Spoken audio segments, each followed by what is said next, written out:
Okay, so let's pause. That's all there. That's all there. That's all there. All right, as soon as folks come in, we'll hit the intro. Please, once again, as always, make sure you can hear me plainly. Make sure you reach out in the chat. That'd be great. All right. Looks like folks are starting to come in. That is good to see. I appreciate that. And again, as always, please be sure to make a message. You sound great. All right. We're at 7. Let's hit it.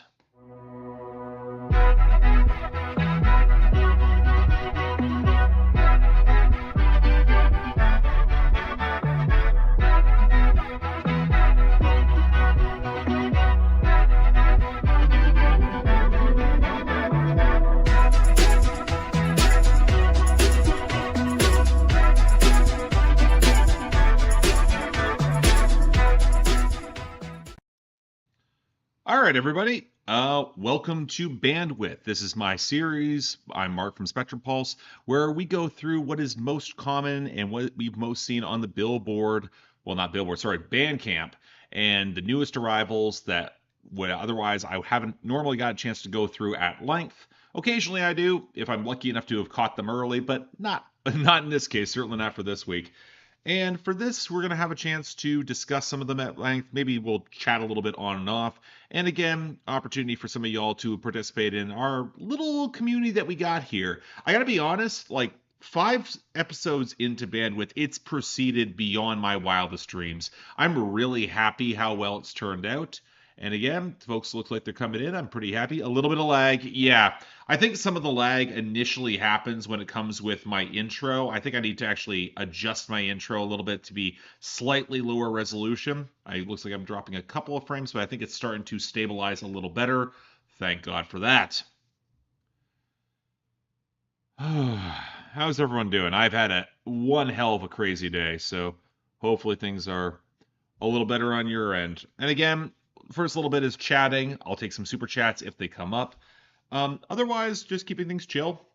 That's kind of the vibe tonight. I really would like a chill stream. Bandwidth. Ha ha ha.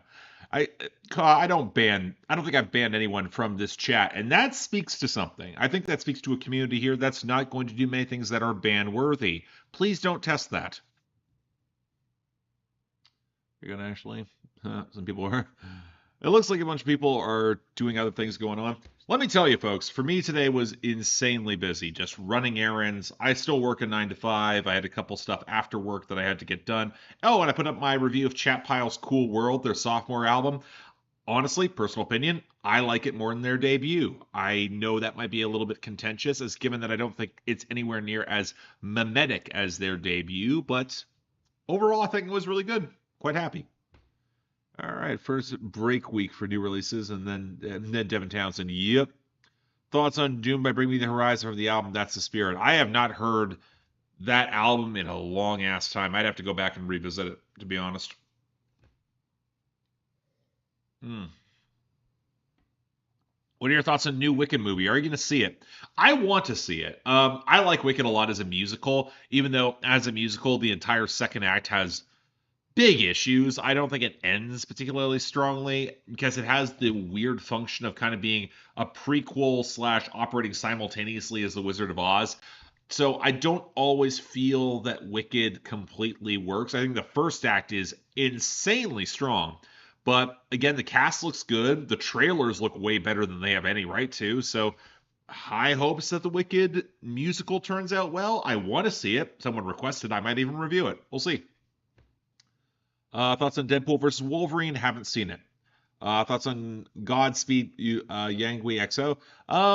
You know what? The early Godspeed, I feel like they really hit their momentum with F sharp and going. So I don't have a ton of thoughts on that one. I wouldn't say it's one of my favorites. Does this guy have a name? Voltorb with the gun. It pops up a lot on my Discord, specifically for those who want to get access to my Discord. Again, I will point to the YouTube memberships. The highest tier has basically the same options as my mid tier and Patreon, so you get access to put albums on my schedule, but you also get access to my Discord where we occasionally have fun. The Voltorb with the gun is a bit of a meme over there. Alrighty. Okay, Kelsey. Oh, thank you, Kelsey, for upping for 1 month of membership. Much appreciated. Favorite Goche album? Don't really have much. Thoughts on Scott Pilgrim Takes Off? Haven't seen it. How do you think this year's been for music? I will have lots of thoughts on that later on. I feel like this year's not over for music, mostly because I haven't caught up with everything as of yet.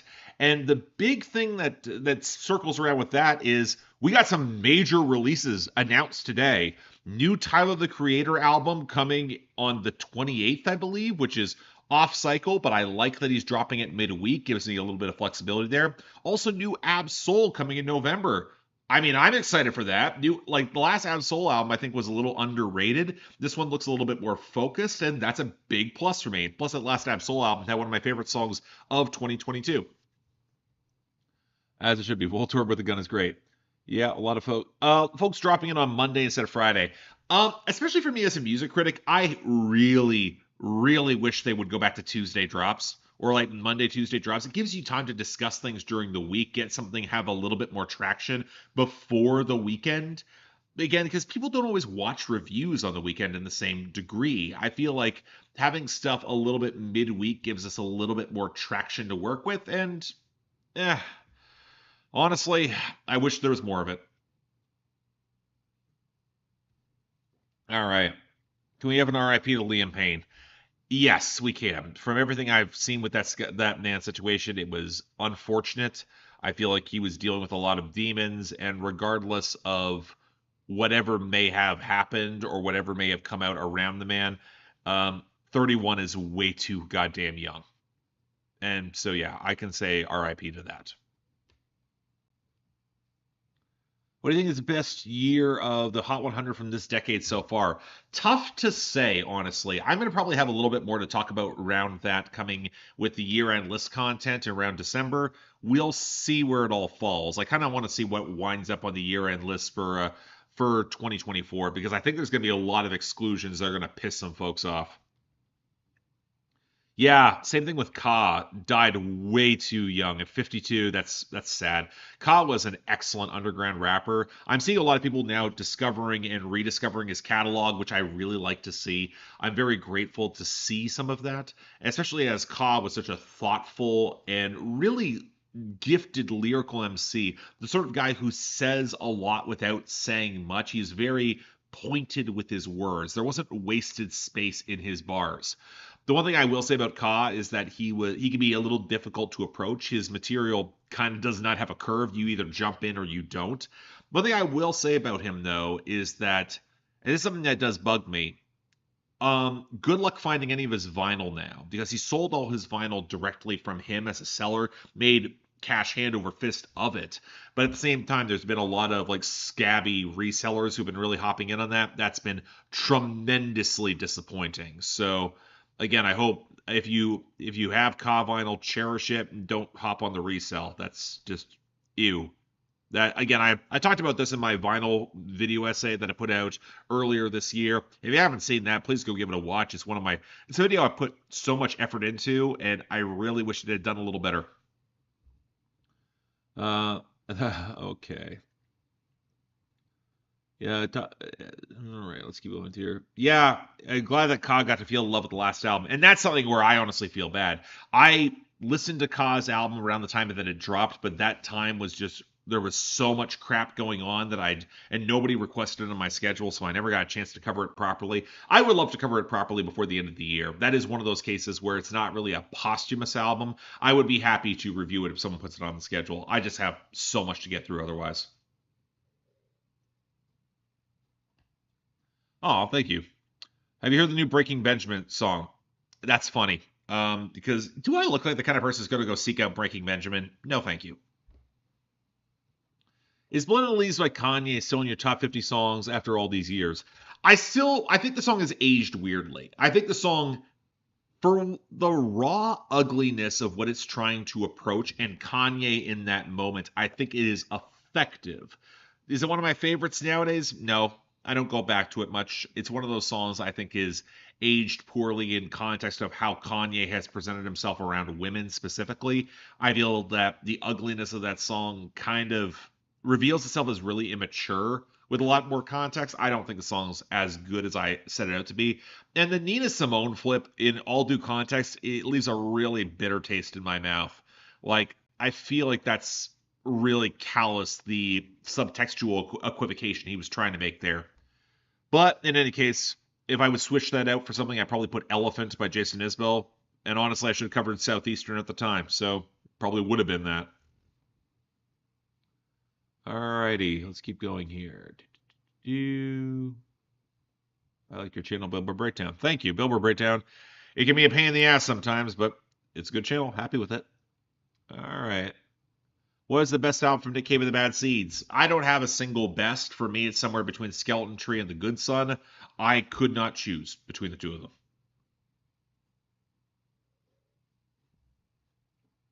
Do you go back to Yeezus much anymore? Honestly, no.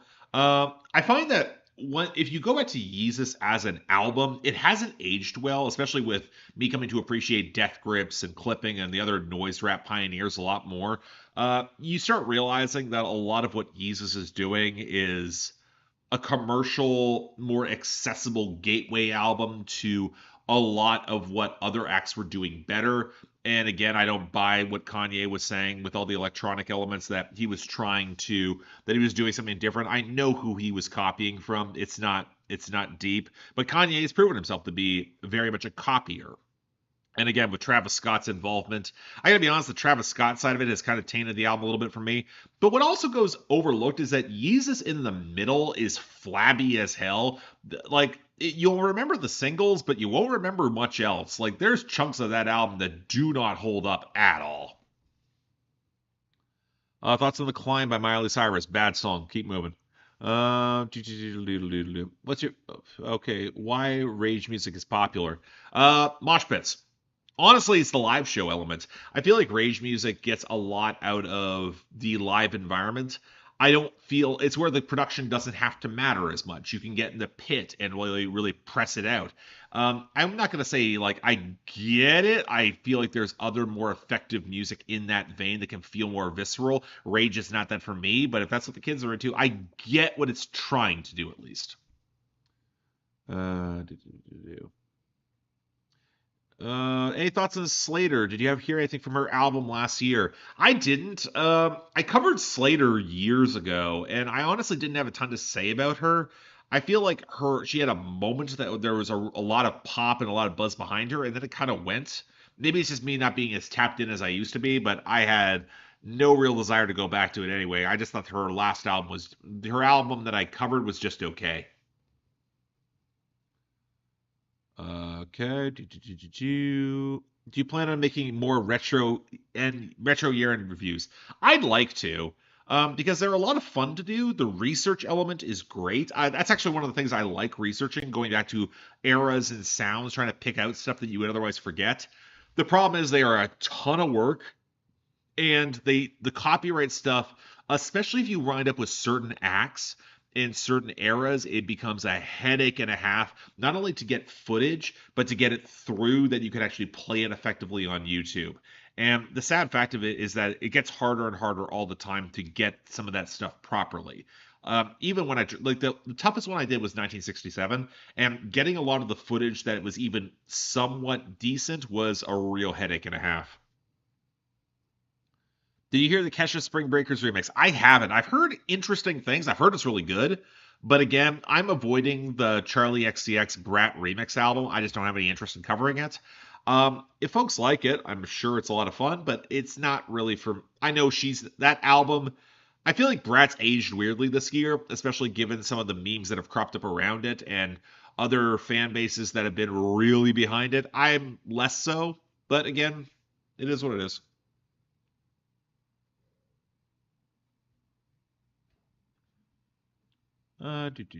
Yeah, Prince is the big one there. Trying to get anything past Prince's estate when it comes to music videos is hell. All right.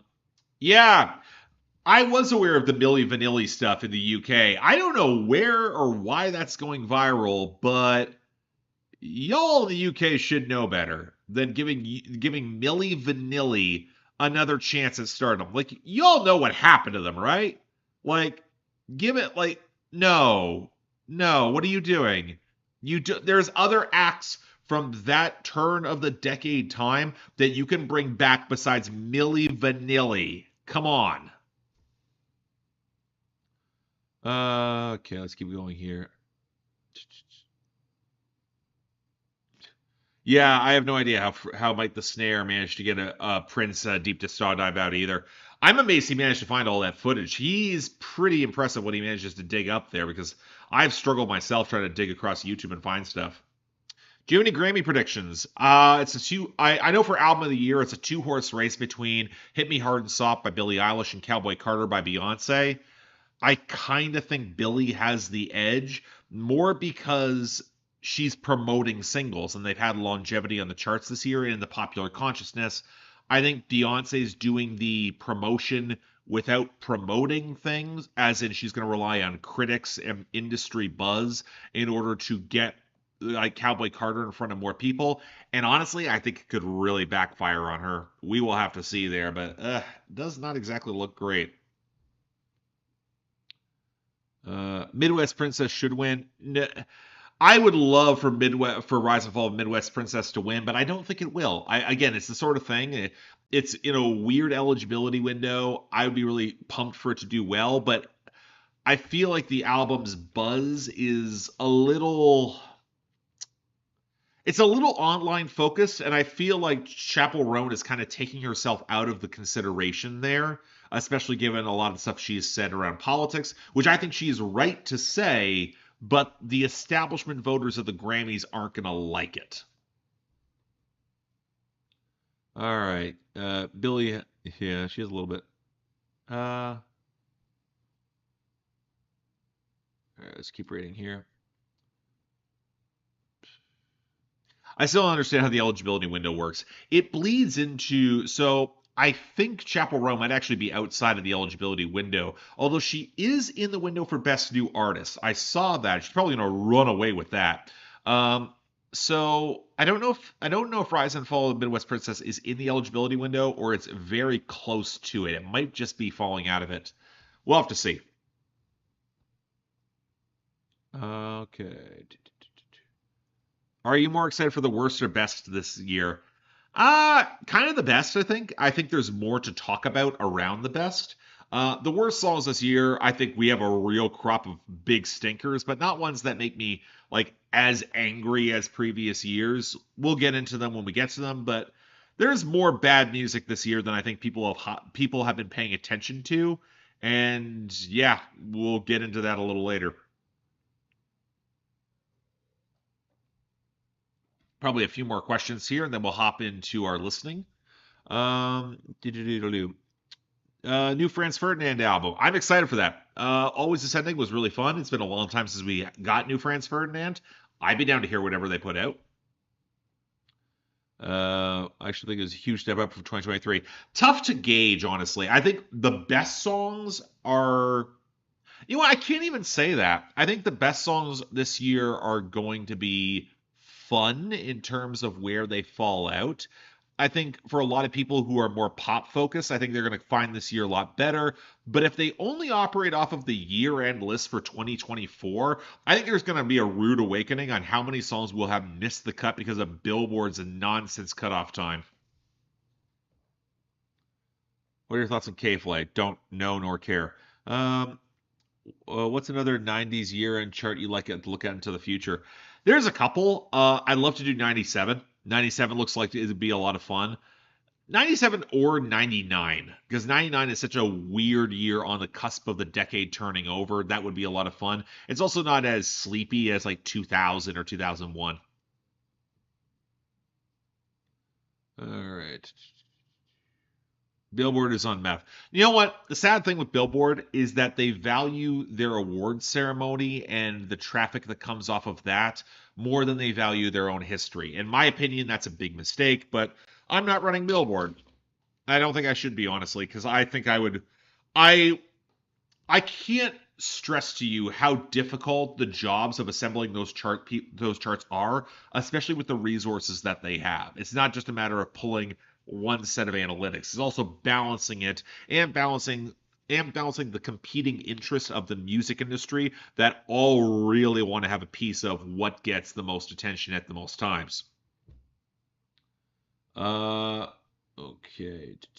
A lot of quality, not a lot of peaks. Yeah. Uh, I don't know. I think there's a couple big peaks, but I don't think there's any that's like when you take a look at the peaks of 2023, they stand really, really high, at least for me. 2024, I'm not sure they do, not to the same extent. All right. No, I'm not. Okay, I can already see some of the questions here about like the Mori Calliope and stuff like that.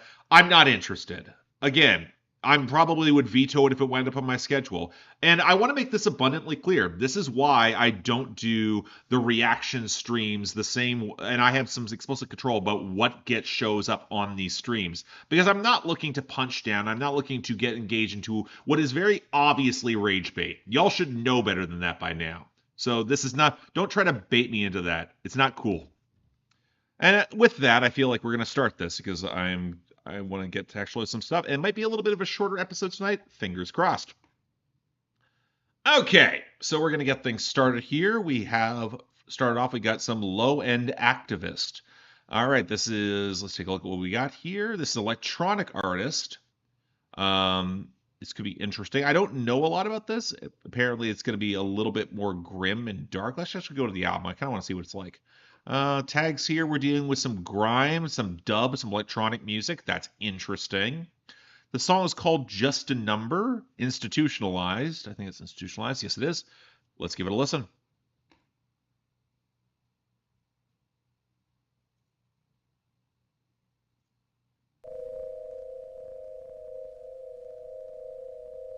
That's what basically you are, is a number.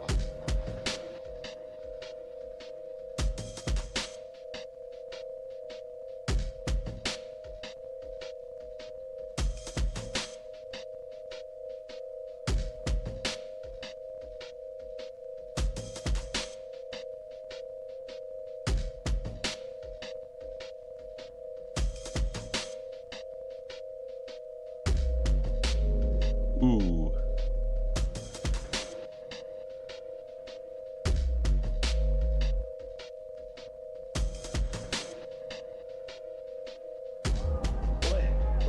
Number seven. Number seven. This is the sort of minimalist dub I like, where it's got the little punchy samples. I really like the texture around the percussion here. And that's what basically you are, is a number.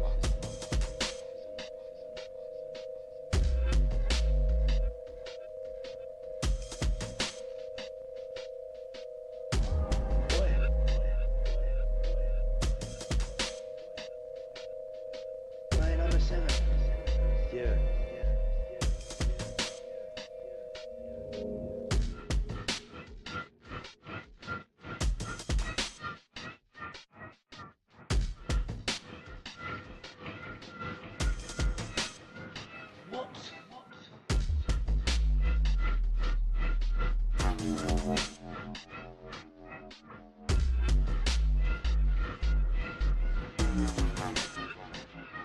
Very haunted. This is cool though.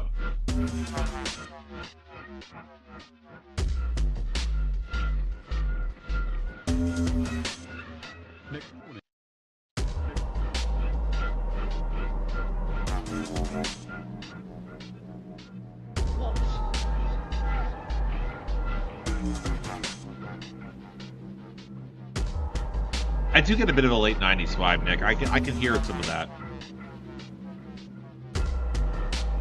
Because it has some of those same textures. I've seen comparisons to trip hop. I hear some of that.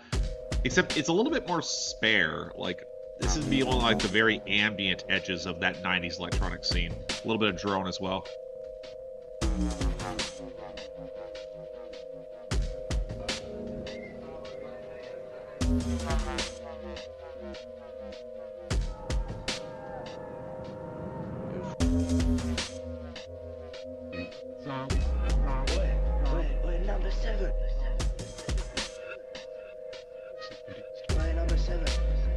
Yeah.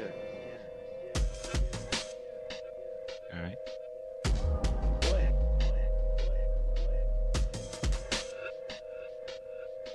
Mine.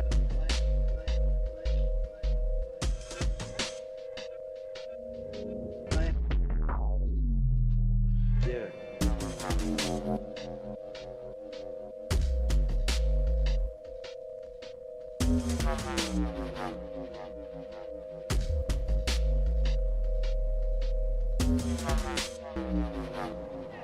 I like this texturally a lot, but I don't know if it's doing enough to really like suck me in fully.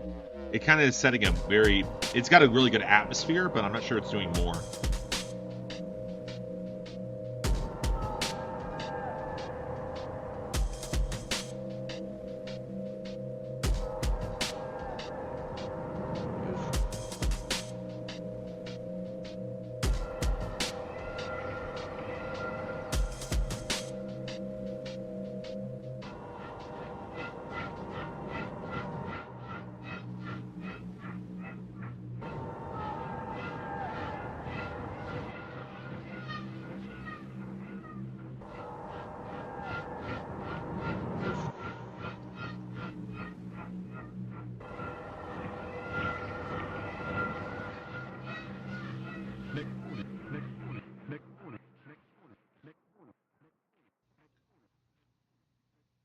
All right. That's Just a Number, institutionalized by low-end activists from the project Municipal Dreams. Okay, that was a little odd. Not gonna lie, that was interesting. It was very spare, very minimalist. Again, I saw a lot of people make the '90s trip hop comparison. I think it's a little bit more skeletal and stripped down than that. I really like the textures that was running with it. The problem is that the composition didn't really evolve beyond that, and that's kind of what threw me a little bit. I wanted to like it a lot more than I did. I will say that. So yeah, that was cool. I'm just not sure where I overall fall with it. All right, let's go to Bandcamp Daily. Just get back to album of the day. Ooh, this is one I've been looking forward to. This is from Oranssi Pazuzu. This is some particularly twisted metal here we got coming up. We're starting in some pretty dark territory. I will say I'm a little surprised this didn't make it onto my list. So the album title, Moon Tao Tuja. Moon Tao Tuya. It might be Moon Tao Tuya. That's again, oh Jesus. Like some of these are again, apologies, this is Finnish black metal. Could get very twisted, could get very weird. We're starting off with the title track from Oranssi Pazuzu. Let's get this going. Apparently means shapeshifter. Okay, let's hear it.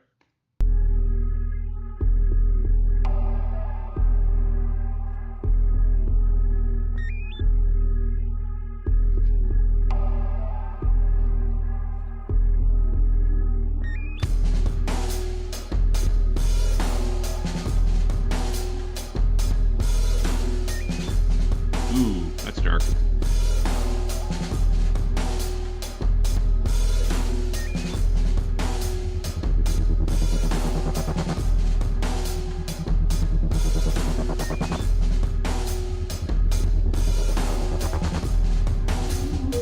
The groove is cool.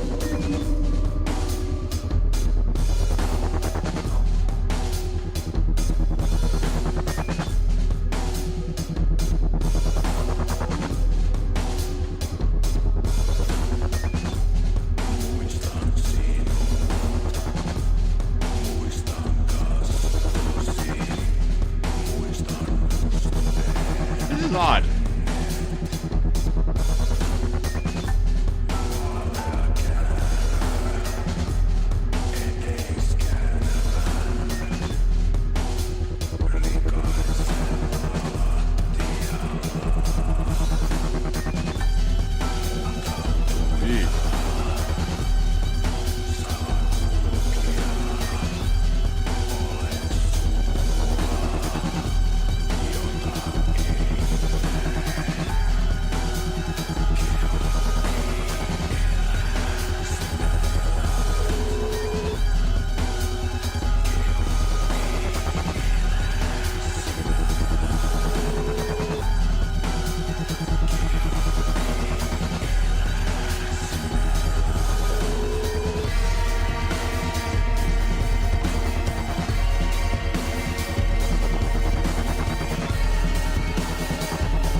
Yeah, the vocals are very black metal. The rest of the song is not. Well, a little bit. You got some of the black metal, like, dissonant textures in the back.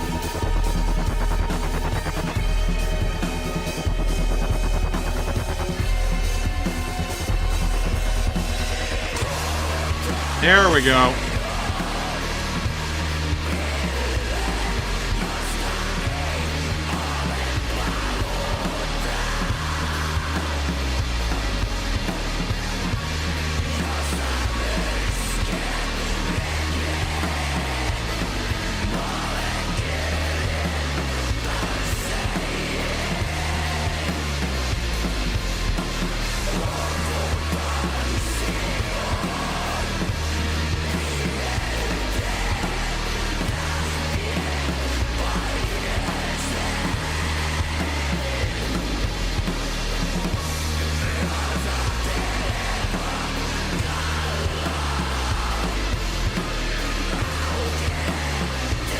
This is filthy. I like it.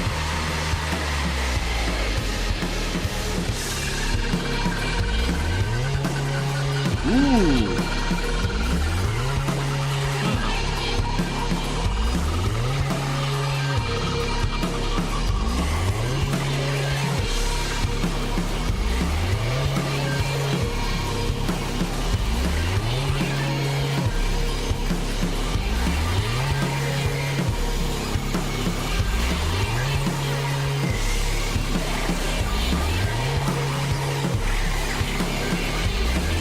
Yeah, that's nasty. That's the right way to describe it.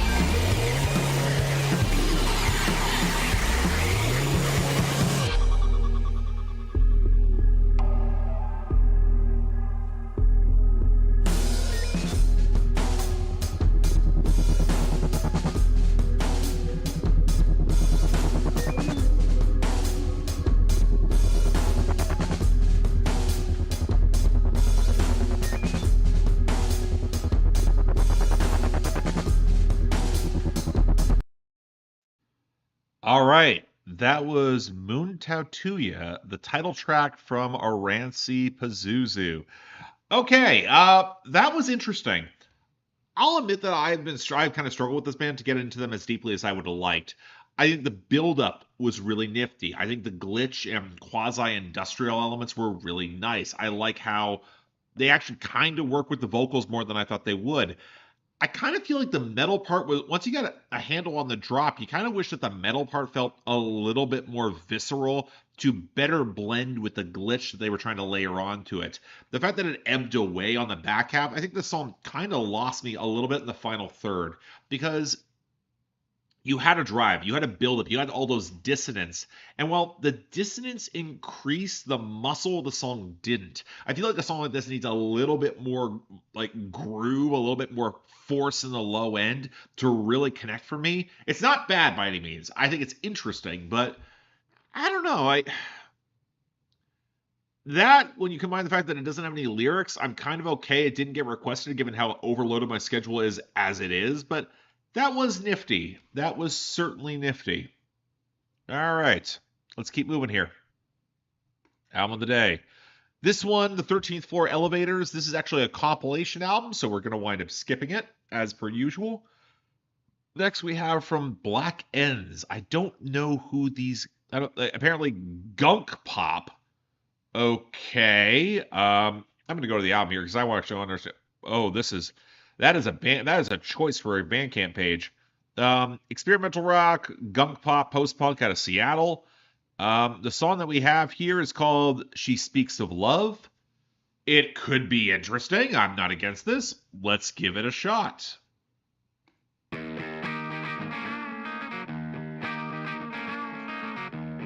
Wow, this is a switch up.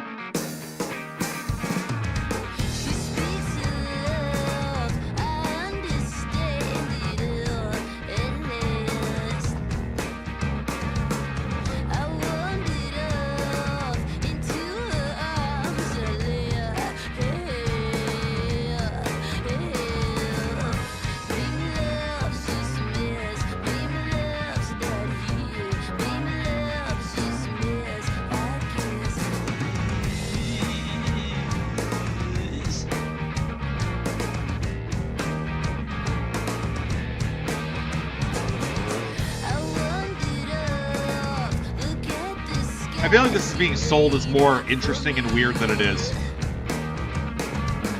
It's pleasant, but like, nah.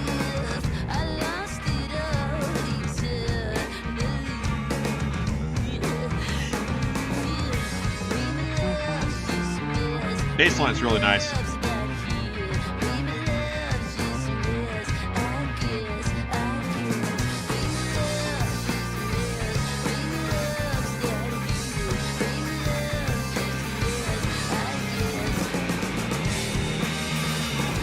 Okay, let's get a little more now.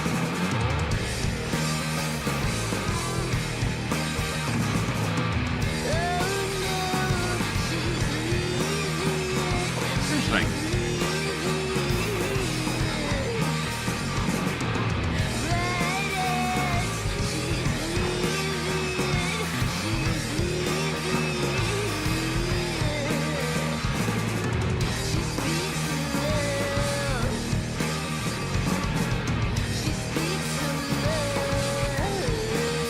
Huh. Ooh, that bass is real nice.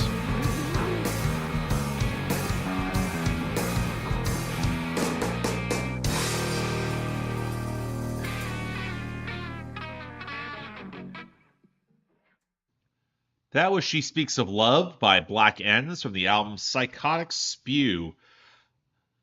Okay, I didn't think that was bad. I feel like that's one of those projects that's going to get not overpraised. I feel like that's the sort of project that winds up in among a certain 90s aficionado, but then you listen to it and like, yeah, I like elements of that. The guitar like melody's a little bit off kilter, which is kind of interesting, and the bass line is really good. I kind of agree the drums are a little bit over arranged.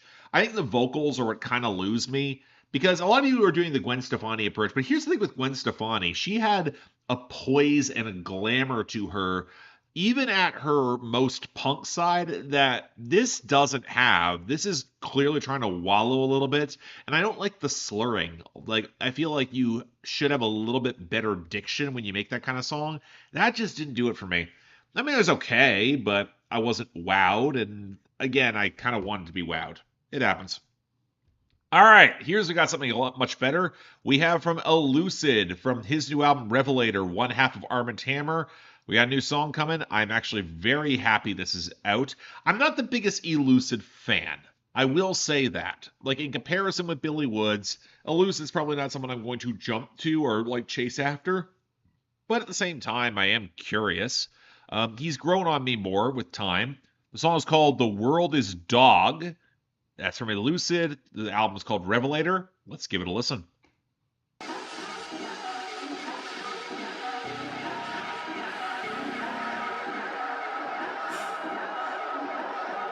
Metropolis,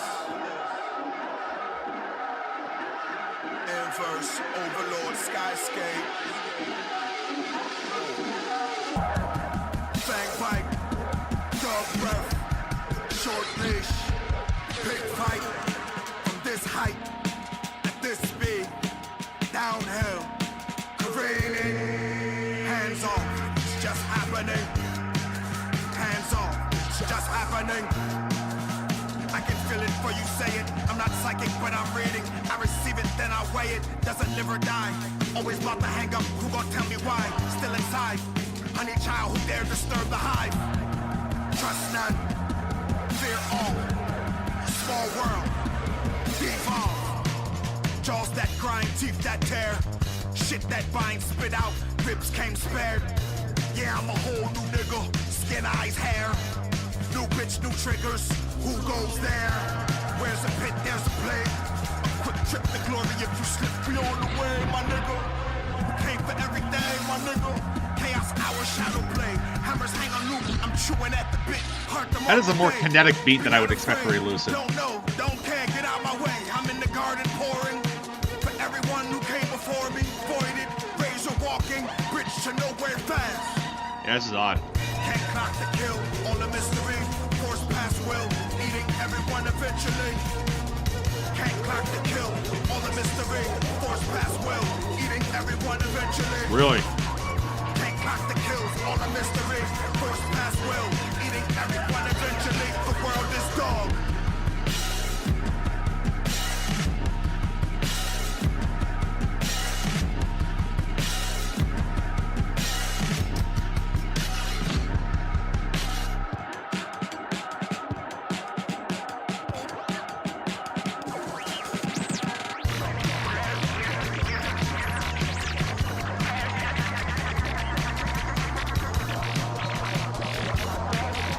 Kind of losing me on the end here.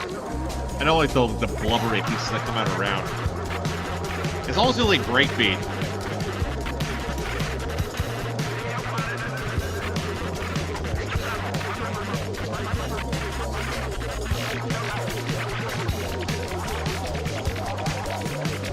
Ah.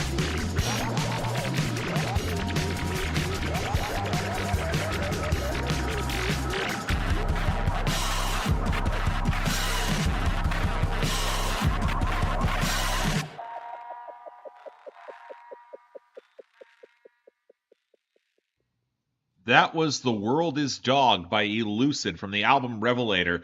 I gotta be honest, that was odd, and it reminds me why Elucid just doesn't quite vibe for me.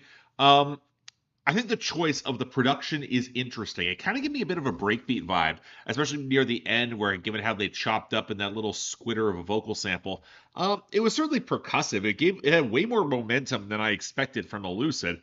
But the thing is that while I get the blunt declarative statement in his styles of writing, which is always ever so slightly opaque, I feel like I'm missing a certain deeper humanity from his delivery. It always feels like he's got one very solid mode and like there's fragments and fractures around it, but I'm waiting for a little bit more dimensionality, a little bit more humanity to flesh it out. And this song doesn't really have it for me. I don't know, like the production's more kinetic than I would expect. It's an interesting fusion. I'm just not sure it fully works. Not bad, but honestly, it wasn't. I don't think it's enough to really get me intrigued to check out Revelator. I've heard the album is really good, but Lucy just kind of bounces off me when he's not in Arm & Hammer. And yeah, I didn't really care for that as much as I wanted to. Yeah, again, as a teaser to the album, I get why folks are engaged, but not quite for me. All right. Okay, we got some crossover thrash from Clusterfucks. Oh boy, here we go. We're now onto the main pipeline here. We got a lot to get through. Although, again, not as much as expected. This might actually be a quicker episode. By that, only like 2.5 instead of 3 hours. We'll have to see. All right. This is from Clusterfucks. That is certainly an interesting name. Apparently, this band's been around for a while. And if you got that name, you might as well be around for a while because, oh boy. All right. The song that we have is called Charlie Foxtrot Stomp. Let's give it a listen here.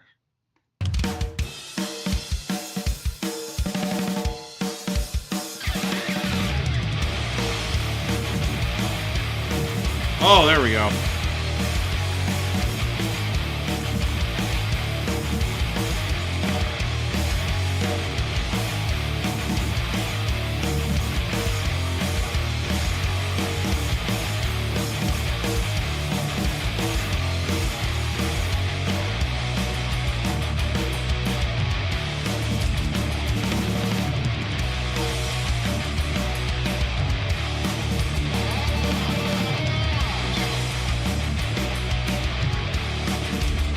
All right, I'm on with the initial riffs. I like. Let's see where they're going from next.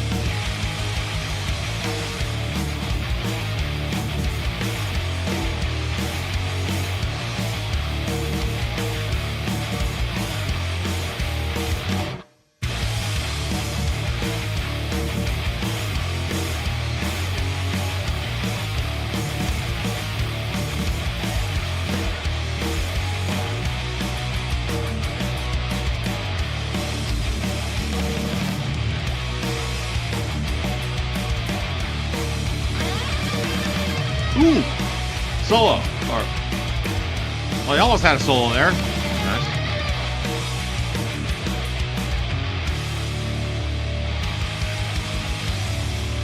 Okay.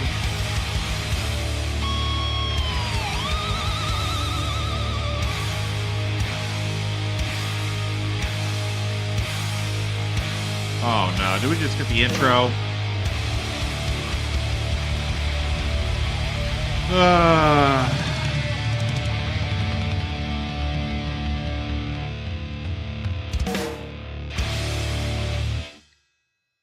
Okay then, that was Charlie Foxtrot's song from Clusterfucks from the album Defy.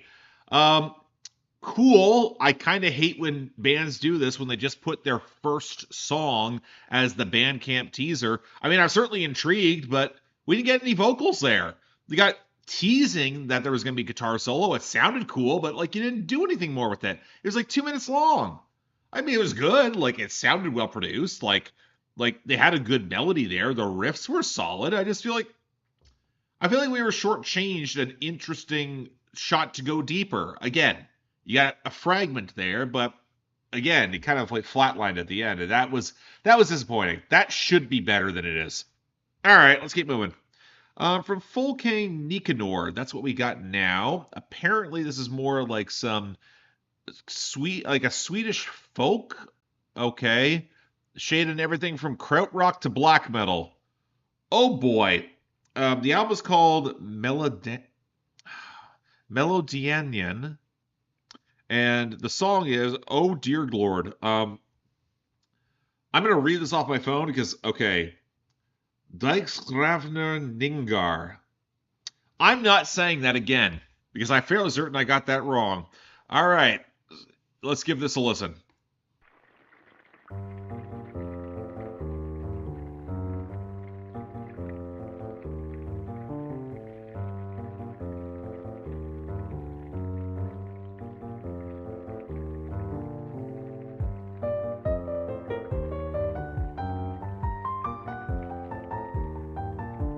This is not folk. What?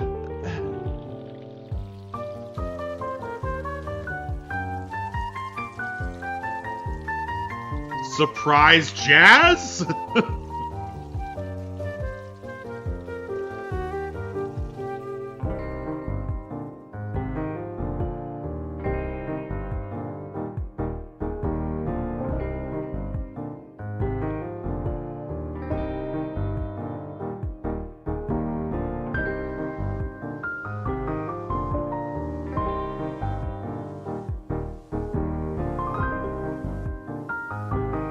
The weird thing is that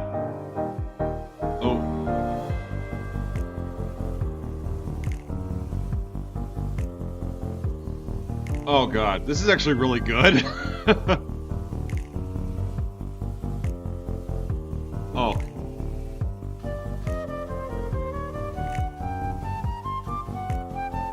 That flute is really pretty.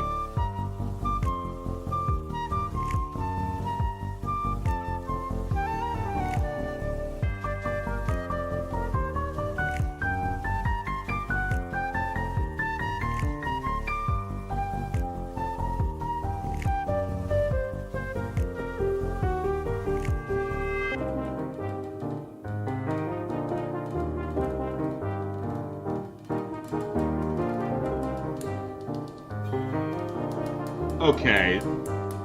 What the actual hell?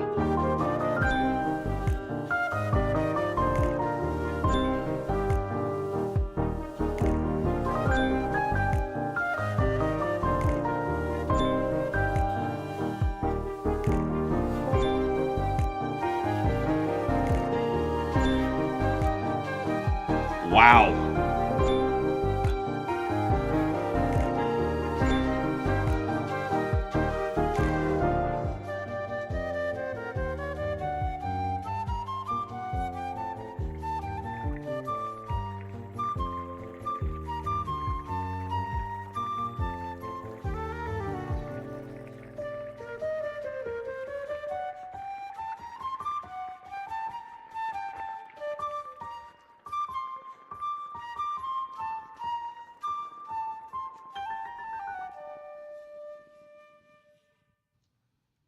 Okay.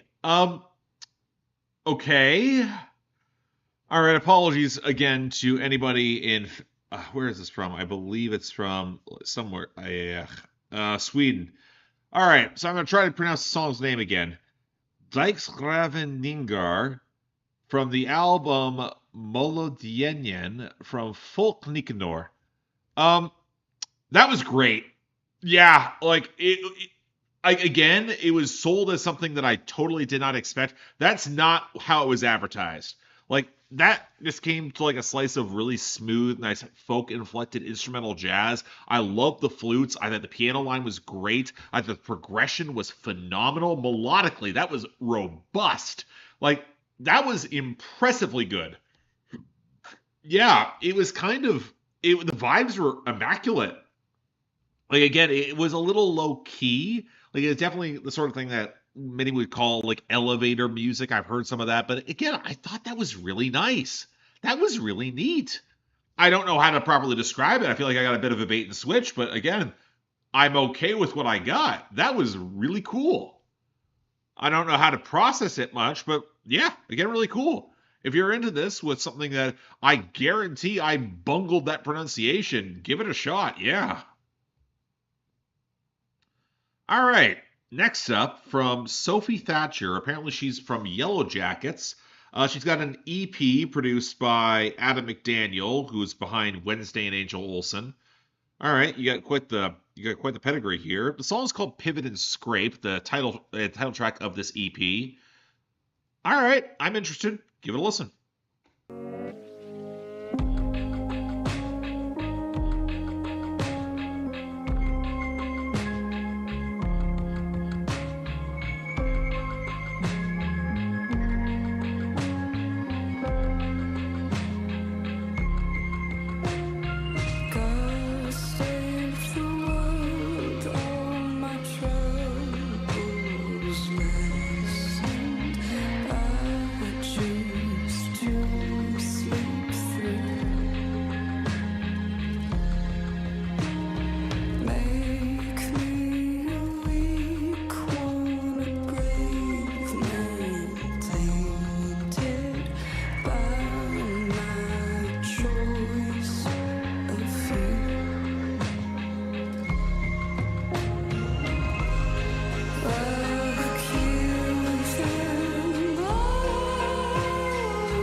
I don't love how runny this is in the back end.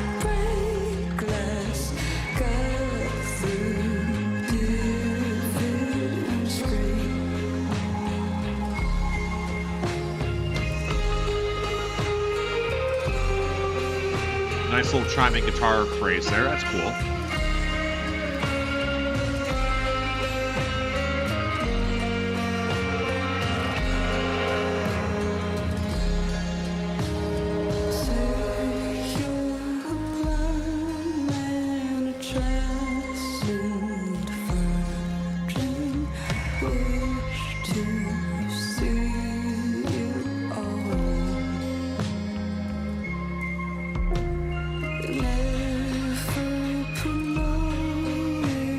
Yeah, I don't love how like the groove feels very stodgy.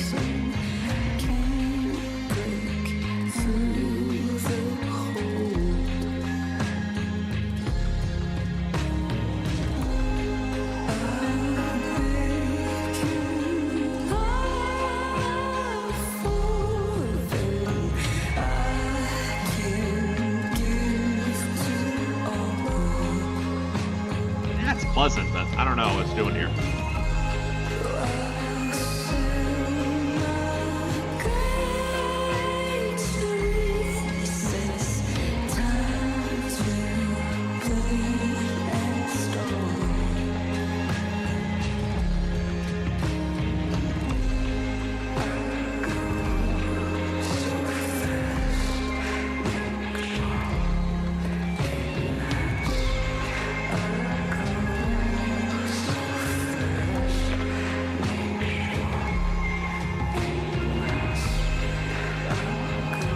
Like this more.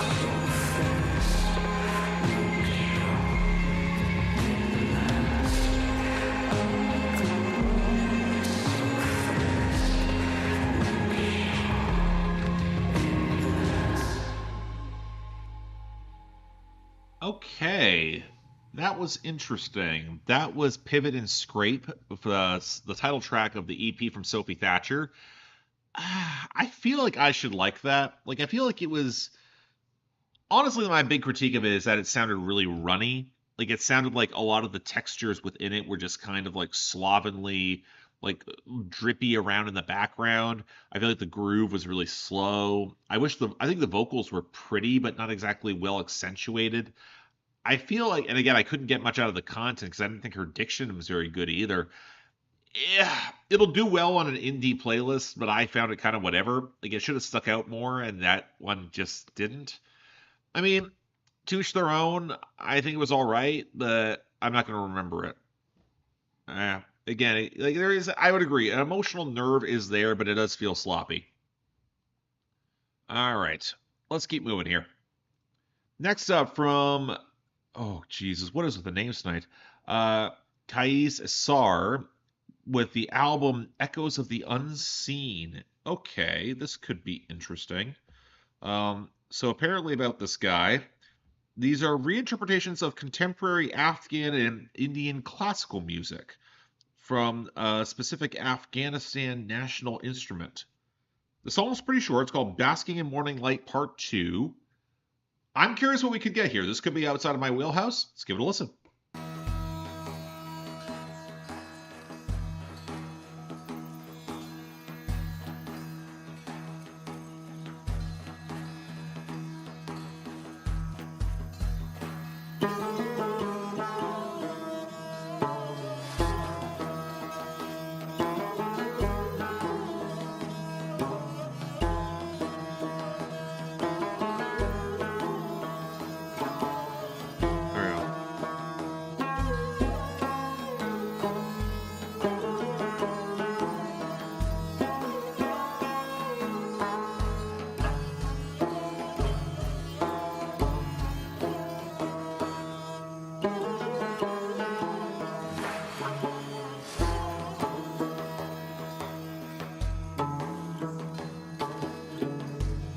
Ever feel like you're missing the cultural context? Yeah, this is me. It's not bad, but...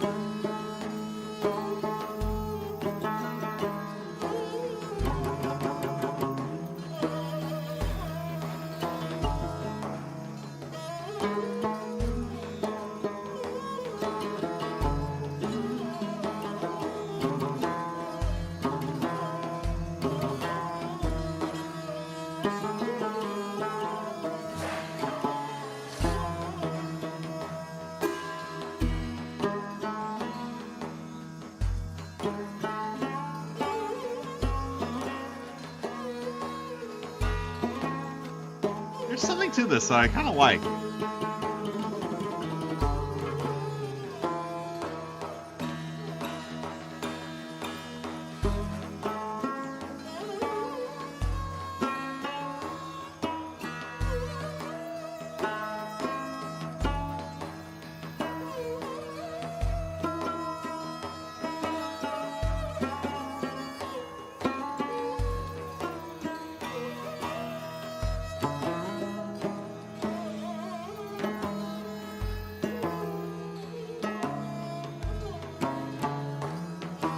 I feel like I'm listening to a showcase in which, again, I need more context.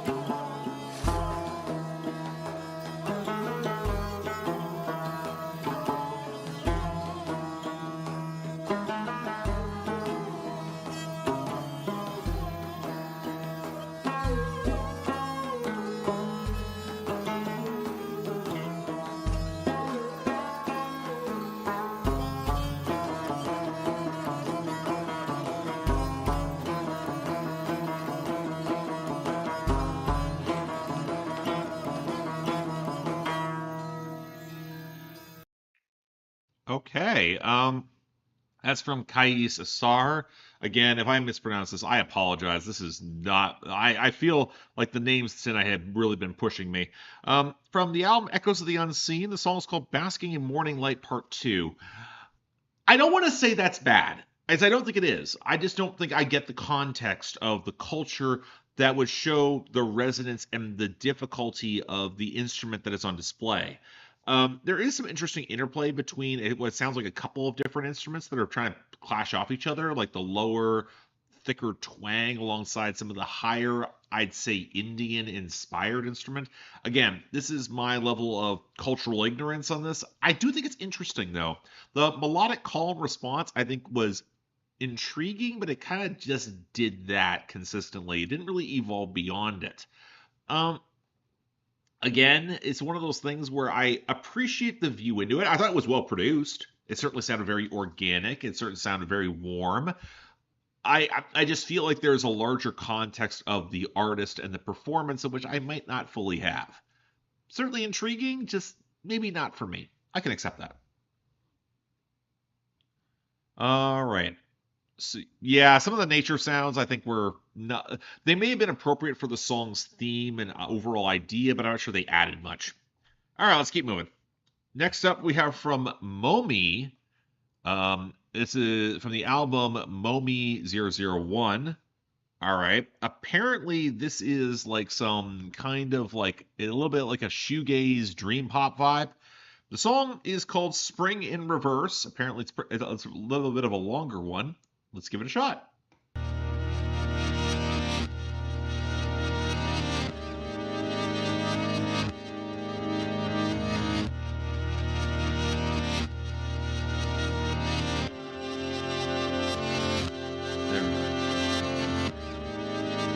There, that's it.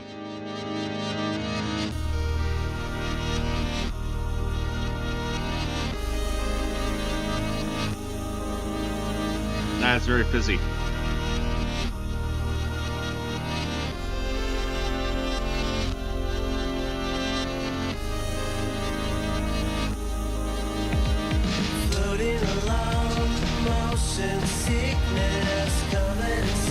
I don't know about that.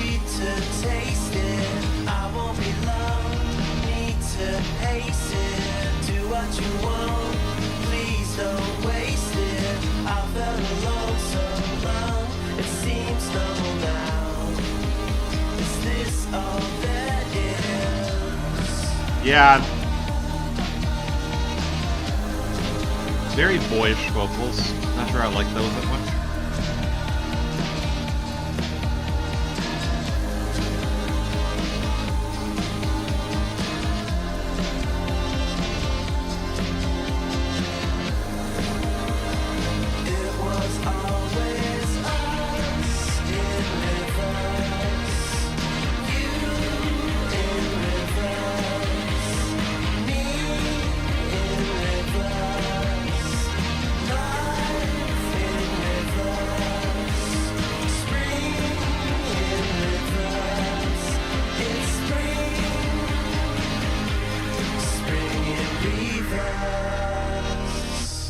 I do think that I appreciate that they call the song Spring in Reverse, when very clearly they've inverted so many melodic phrases here. It's a cute idea. Might be overplayed.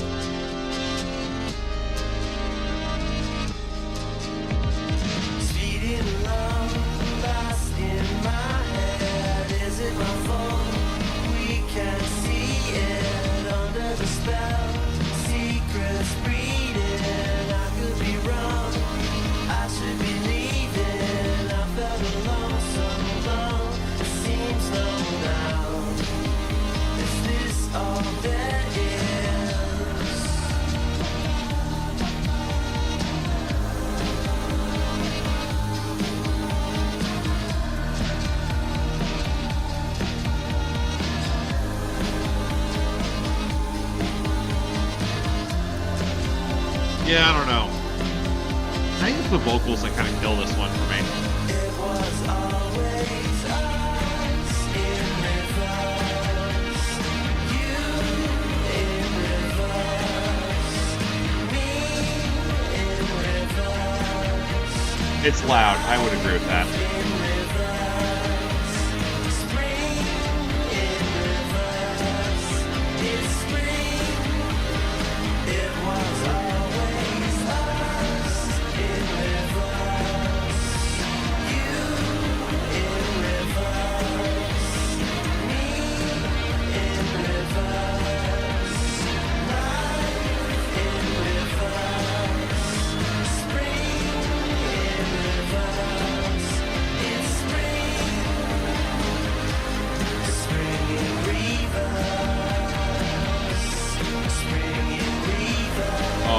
voices being things again. I hate doing that.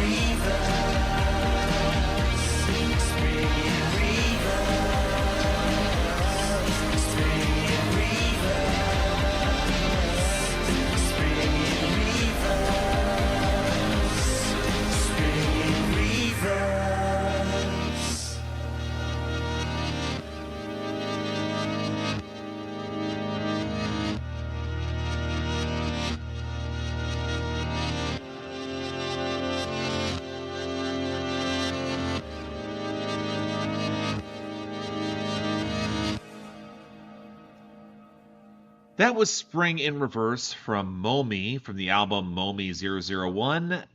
You ever get the feeling you're listening to a song where they had one idea, and the idea isn't a bad one, but they couldn't really execute beyond that? That's the song. Because with all the reversed fragments driving the melody, that is kind of a pleasant vibe, or it was trying to do something interesting, especially when it comes to the dreamy pop vibe that they were trying. I just thought the vocals didn't work for it at all. They were trying to go for a little bit, like the vocals kind of gave me slight Beatles-ish vibes, which is odd because this is a duo from Sydney, Australia, but I didn't think the harmonies were very strong. I feel like it was very skeletal for this brand of dream pop. When you discover that this is very, very independent, I kind of get it because you can kind of, I can hear the seams of their budget, especially when it came to any kind of groove. Again, it was a cool idea. I don't think it's bad per se. It might just not be for me. So, and yeah, Jessica, I'll say this. I'll put you on timeout here if you keep spamming the same question. Billboard charts are not dying because the music industry is too invested in them. I can't predict what's the next musical genre is going to be. Ask TikTok. Let's keep moving. All right, we have. Okay, this is going to be a bit of a weird one. This is from Crab Costume. When you're describing something as borderless music that fuses soul, post-punk, trip-hop, and more. Okay, we could get a bit of a genre pile-up here, folks. The song specifically is called A Little Woeful. Let's give it a listen. This is the title. This is A Little Woeful from the self-titled album from Crab Costume.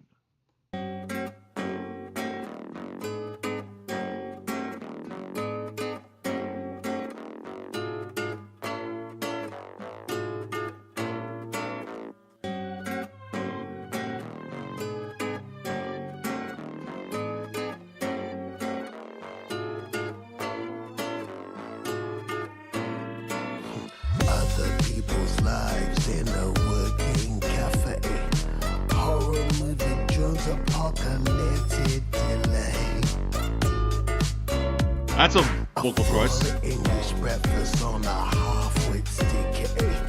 Level life, wires, whiskey, shuffle, dumb day. Yes, I like Tom Waits as well. I stand accused, cynical and bruised. So fucking weary, it's fucking scary. I'm guilty as charged. Ego massage, rejection hurts. Attention, Sarge. I'm an angry little man child. Puff out my chest, inhale, exhale. Ah, I got it. I'm an angry little man child.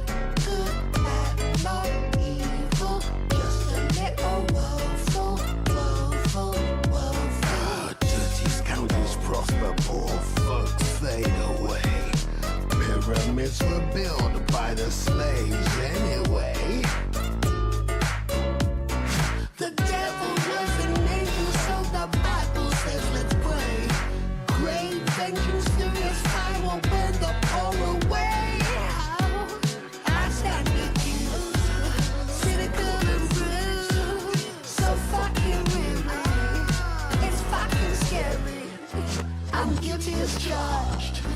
Ego massage, rejection hurts. Attention, Sarge. Attention, Sarge. Attention, Sarge. Attention, Sarge. I'm an angry little man child. Puff out my chest, inhale, exhale. I'm an angry little man child. Good, bad, not evil. Just a little woeful, woeful,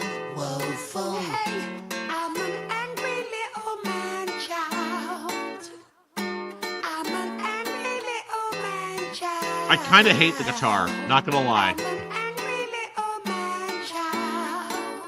I'm an angry little man child. Okay, that's A Little Woeful from the self-titled album from Crab Costume. The immediate comparison to me is Tom Waits. Especially given the very intentional ugliness, the quasi-guttural vocals, although they don't really have the character or power that Tom Waits had in his peak.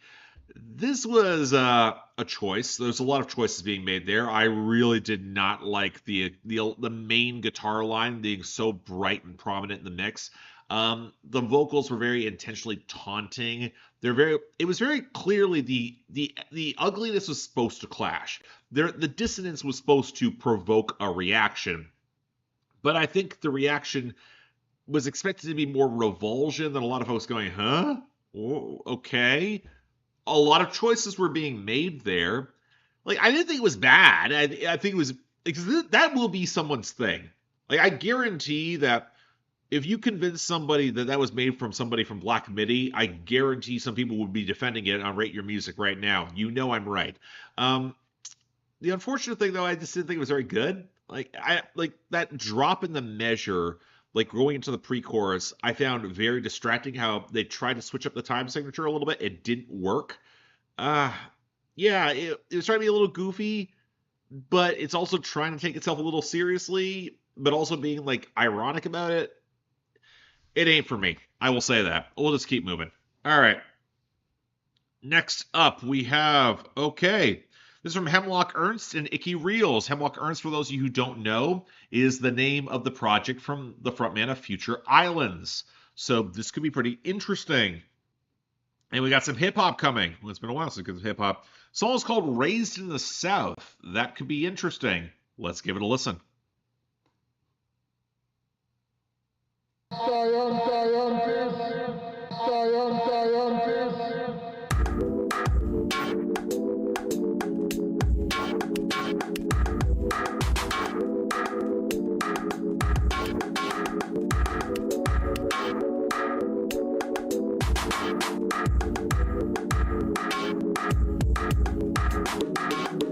My internals a Filipino turning candy swerves a tiptoe on a stiletto. I felt your pedal in intensity libretto. The opera lingered after hunger stories. No hunky-dory, no stock options. Cut the coupons too. Now keeps a Milan through. With family Thanksgiving, watching Moulin Rouge. Now Mulan too. Faces stuck in phone cases. Cut the faces, he will bubbles up from the prone platelets.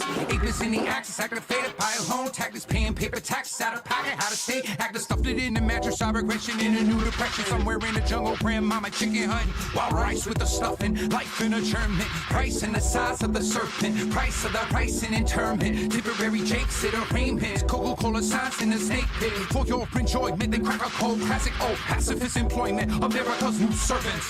The surgical glove sweating internally slip. Verbally shrug, had in the words to be audibly heard. Pardon me, Kirk, thoughts yelling. What had happened to her? Had it happened to me? How was it passed? Hypothetically, genetical pain can crystallize and form a new strain. I'm saying diametrically changed. I'm diabetically chained to granddaddy's limbs. I feel the phantom pain growing and get help but feel that it's showing. He lost a leg. He lost a leg. He lost a leg. He carried you across the sea. Carried you across the sea. Carried you across the sea. You carried my mama. And my mama carried me. To the south. To the south. To the south. To the south. Raised in the south. Raised in the south. Raised in the south. Raised in the south. In the south. In the south. In the south. In the south. You carried my mama. And my mama carried me. You carried my mama. And my mama carried me. To the south. To the south. To the south. To the south. Okay, that's Raised in the South by Hemlock Ernst and Icky Reels from the album Studying Absence. That was really cool. I really like the groove of that, and like Hemlock Ernst can rap. Like I think that goes under observed because he's actually got a really nice flow. I like his rap voice. I loved his flow there, and I think some of the bars were pretty solid. The problem is that you wound up with that kind of breakdown at the end where it lost all momentum and all tempo, and I'm not sure it felt as pithy as he thought it did. And that bugs me because again, like this could have been better. It just I don't think it fully stuck the landing there, which again it happens. But you know what? Again, frustrating, deeply, deeply frustrating. Yeah, ending was anticlimactic. It should have been stronger. I will say that. All right, yeah, it could have been better to modulate. I would agree. Okay, next thing we got up there. Okay, we are in jazz territory, ladies and gentlemen. About time we got some jazz that wasn't surprise jazz. So let me get the image up. Okay, it's some nice and blue. Get some little bit of some chill vibes going here. I like some chill vibes. All right, this is some piano jazz from Utaka Hirasaka. So I want to say this is Japan. This feels like it should be Japanese. Let me check that. Yep, Japanese abstract jazz. The song is called Entropy from the album called Now Is Now. Let's give it a listen.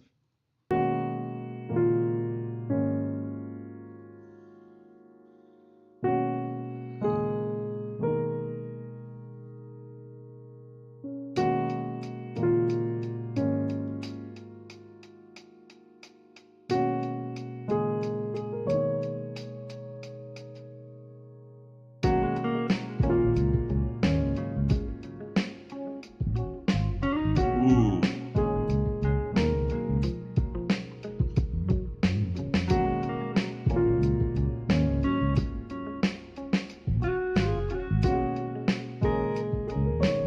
Ooh.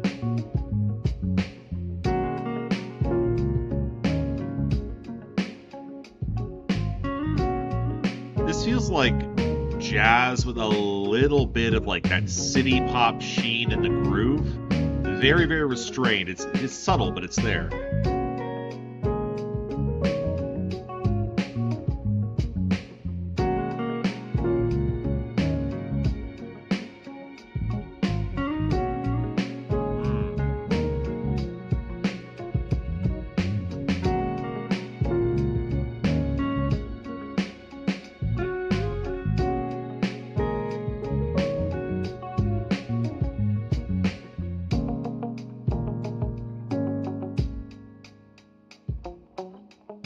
Ironic they call this abstract because this feels very accessible to me.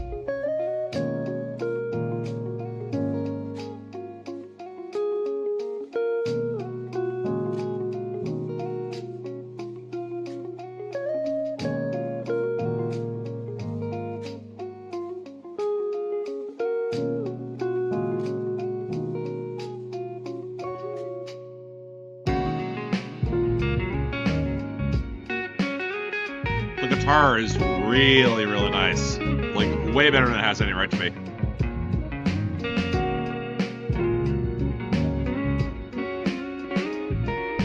Drums are a little muffled, though.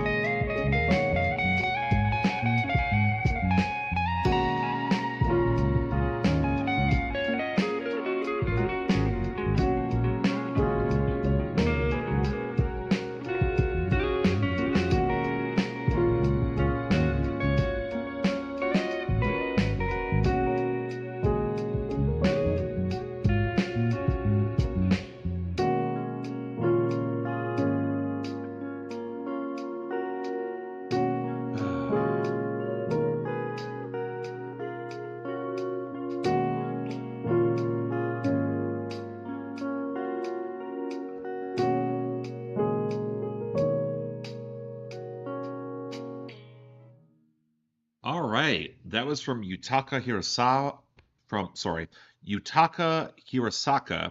from the album Now Is Now. That song was called Entropy, and yet felt like anything but. That was very smooth. That was very, very chill.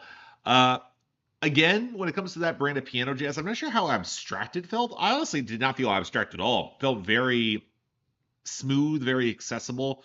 A lot of people were saying, excuse me, a lot of people were saying it's kind of coffee shop vibes. I get some of that, but that guitar work is frankly way classier than you would expect in your average mid-sized coffee shop. That is actually something that we're a little bit more high end. Like there was some flair to that. It was really nicely recorded. I liked how well the bass bubbled up around that. I loved a lot of the guitar flourishes. I think the drums were a little muffled at points, but the groove was kept relatively stable.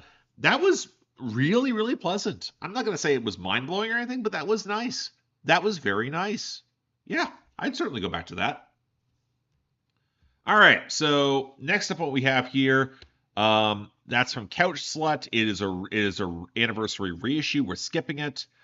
Oh boy, Master Boot Record. Okay, for those of you who don't know about Master Boot Record, there is a, how do I say this without being mean?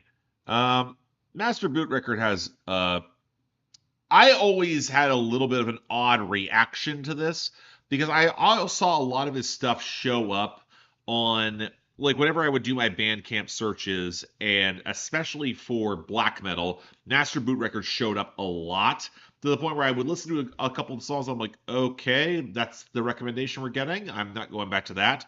But apparently this is actually new material, not something that has been reissued or showing up in spam. So this is from Hardware's, the album. Let's give this a listen.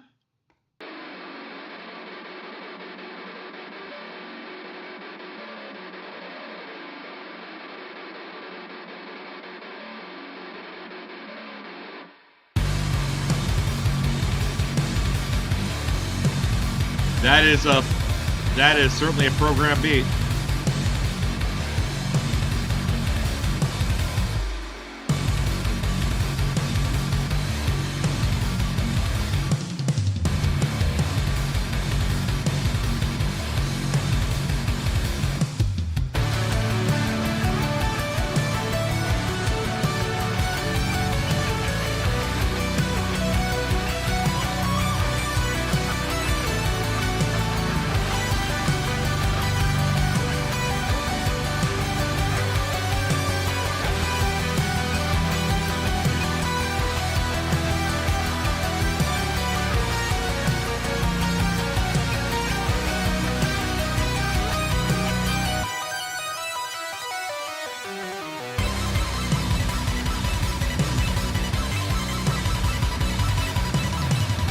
Yeah, the chiptune fragments are doing what they do.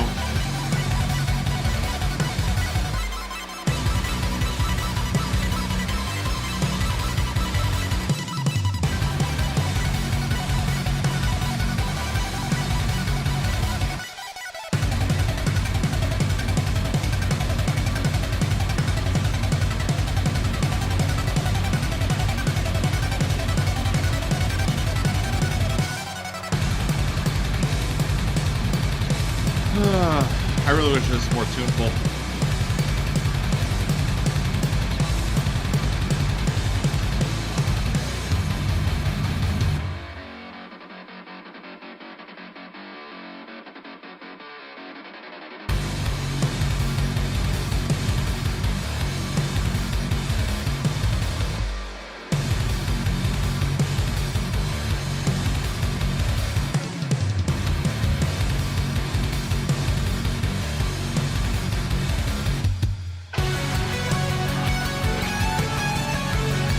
This is cool. This part I actually kind of like. Melodically, like when it goes into this like flashy like synth soul, that's nifty.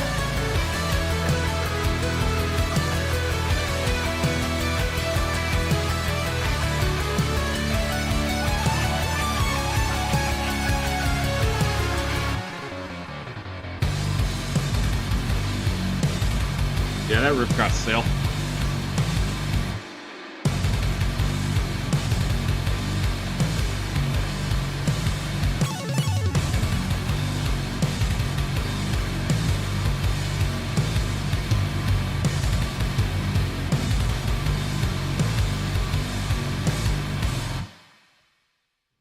That was from Master Boot Record. The album is called Hardwares.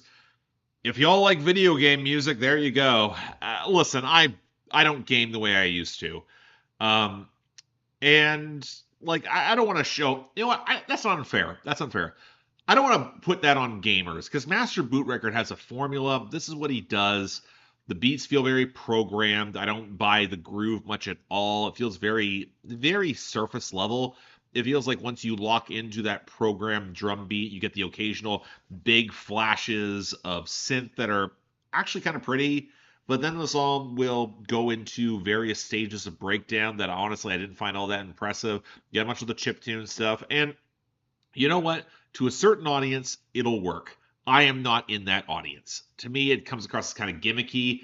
When I tell you that he's done this a number of times, but yeah, like it feels very programmed. It feels very synthetic in a way that doesn't really grip me. I like my metal to have a little bit more organic firepower. Even when Devin Townsend gets into his own programmed, overproduced niches, there's more flair to it than that. That feels kind of limited in its own way. It's a okay limitation, but you need to have an ear for it. I kind of appreciate moments, but only just. Yeah. Persona is a computer that generates the music. Yeah, it feels like it. Honestly, completely does feel like it. Let's keep moving. All right, we got an LA band. We got some slowcore. This is from Bondo. The album is called Harmonica.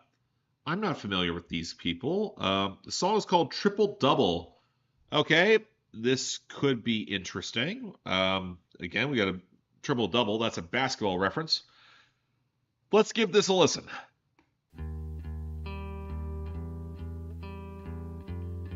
Definitely change my background here.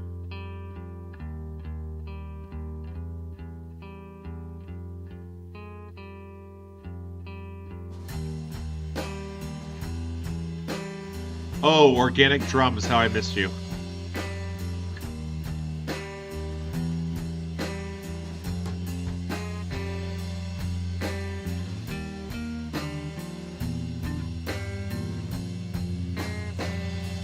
Very 90s, though.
This is pleasant.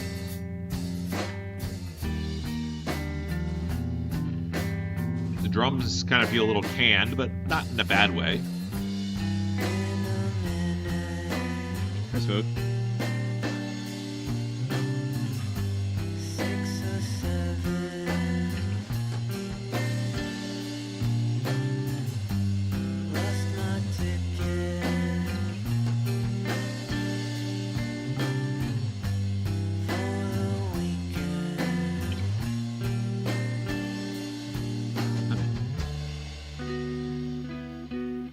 Smith, I hear that. Not fully, though.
recording's a little sloppy in spots.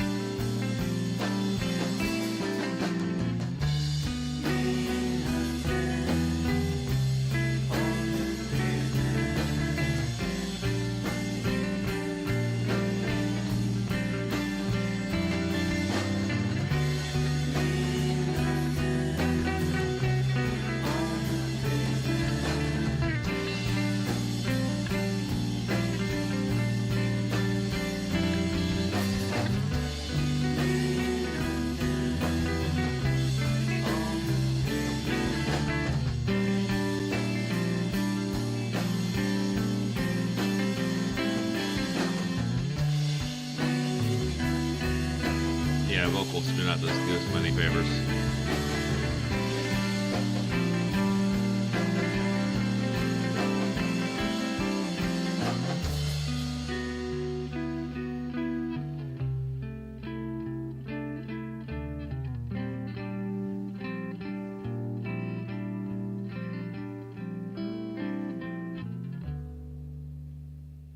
That was Triple Double by Bondo from the album Harmonica. And okay, with slowcore, for me, it kind of works if they manage to establish a really strong hook or a strong melodic presence. That melody was good, but it kind of like felt like it was flitting on the edge of being interesting. Like it kind of meandered nicely. It went to a couple minor tones, and then just kind of like it would repeat and repeat and repeat. Some of the drum lines were nice. The drums sounded a little bit organic, even though they sounded kind of canned at some points. I gotta be honest, what kind of lost me there was the vocals. I know that it's going for a very specific 90s slowcore vibe, where a little bit of the slacker rock tone in the vocal delivery, but at the same time, like, you gotta have a little bit more. I saw the comparisons to Elliott Smith, and no, Elliott Smith was a more evocative writer, and I felt like there was more of a presence to Elliott Smith than this had. This to me felt a little ramshackle, a little okay. It has, I was going to say bar band vibes, but no, this feels like it's the sort of act that it's a mid-card set at a local show. Not bad thing, you need those bands, but it just didn't do a lot for me. All right, let's keep moving here. Next up, we got jazz here, thank God. This is from Alabaster de Plume. This is psychedelic jazz out of Chicago. Apparently it's improvised. The album is called Cremesian Prologue to a Blade. Yes, seriously. And the song is called Honeycomb. Okay, I'm engaged. Let's give this a listen.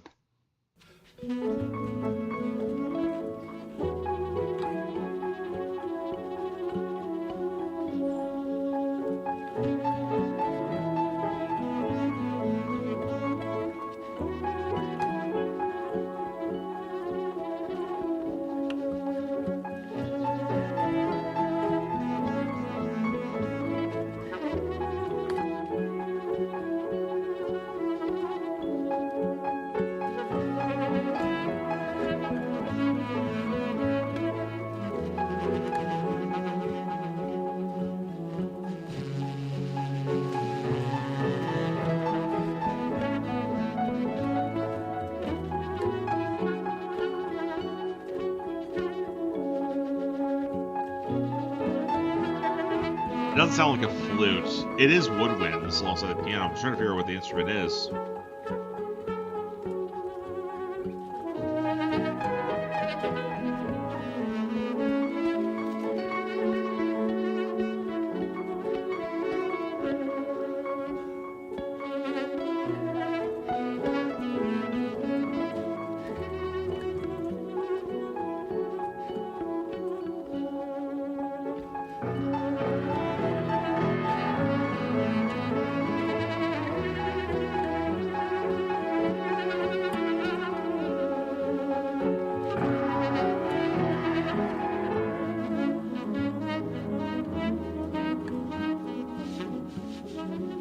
It's actually not it's a saxophone, from what I can tell.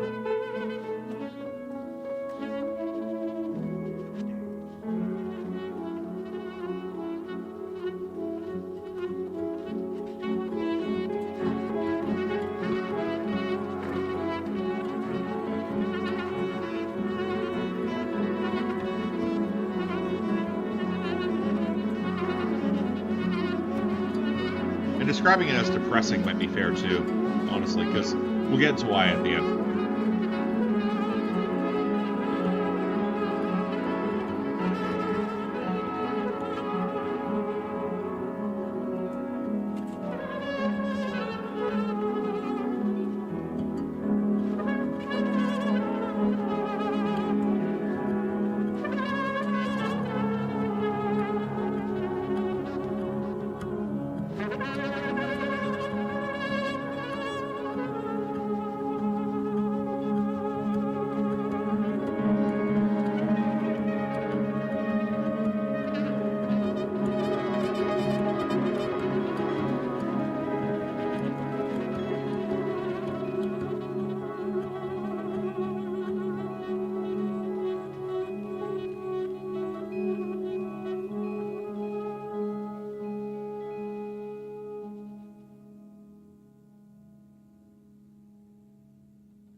That was Honeycomb by Alabaster de Plume from the album Crimson, Prologue to a Blade. For those of you who wonder what Cremesian means, that's actually referring to the Cremesian Valley. And from what I can tell, the Cremesian Valley is around Bethlehem in Palestine. So, yeah, apparently a lot of this was recorded in and around that area, and this is kind of aiming to draw that attention to that era and what's going on in Gaza. Yeah, that's tough. Listen, when you have that context, it feels like the wavering, like kind of willowy saxophone. It makes a little bit more sense alongside the pianos. It's just there is something that's very distinctly sad to it, and it's well executed for that. It's again for this EP, it's certainly interesting. I'm not sure how to fully contextualize it, but again, I'm not sure I need to. I think it does what it needs to do. Yeah, good stuff. We're going to keep moving here. Next up, we have from Ahed with Love, the debut mixtape of this guy. He's out of Dublin. This album is called Comma Full Stop, and the song is called What I'm Going to Call It. All right, this could go pretty heavy. Let's see what we got. Check his hard drive. Round of applause, I ain't even set it off, I ain't even spark. I think that I said enough, I don't need to talk. A lot of people stepping up, I don't even walk. Really though, I ain't even start. I was skipping to the finish, you ain't even hard. Brought my baby to the finish, I wasn't even hard. Told my girlie we could share it if she need a heart. Yeah, and she ate it up. Working farming cause the music just don't make enough. In the nighttime music when we making up. Fall asleep, then I'm grooving when I'm waking up. In the kitchen got you drooling when I'm baking up. I got sweeties, I be whipping up a bake sale. I remember stealing pennies trying to save enough. Now I'm rising up, moving up the pay scale. Wow. It's a beautiful world that we live in, where man can go and buy exported magnums straight from the motherland. Check his hard drive. Hop in a brand new zippity doodah. Pull up in a whatchamacallit. They didn't know where the fuck the exhaust Okay. was lost, forgot where I parked it. Hogging the doink, forgot that I sparked it. Zombie hates me, change up. carcass. Grab my pockets, forgot about my car keys. She want Bowman, I thought she was barking. Sure hit the spot, so I marked it. Know that you do this a lot, way I've seen this before, you've been sucking this often. They don't know I'm the toughest in college. They don't know I'm a pharmacist too. I'm selling things that a pharmacist do. Went to college for pharmacy too. So I can make songs and be cool. Dr. Dre never worked in the clinic. Not a minute. Check my arms, I be needing my spinach. Give me numbers, I need my percentage. On the ball like the keeper defending. Slipping and bending. In the point though it's needing amendment. In the point though it's needing a minute. What I write it don't need an amendment. Stepping on next, you got feet on your pendant. You got caught and you feeling for air. Drop a dish, you think that I'm scared. Not a worry, not even a care. Didn't show they don't even appear. Check the guest list, he wasn't there. Yeah.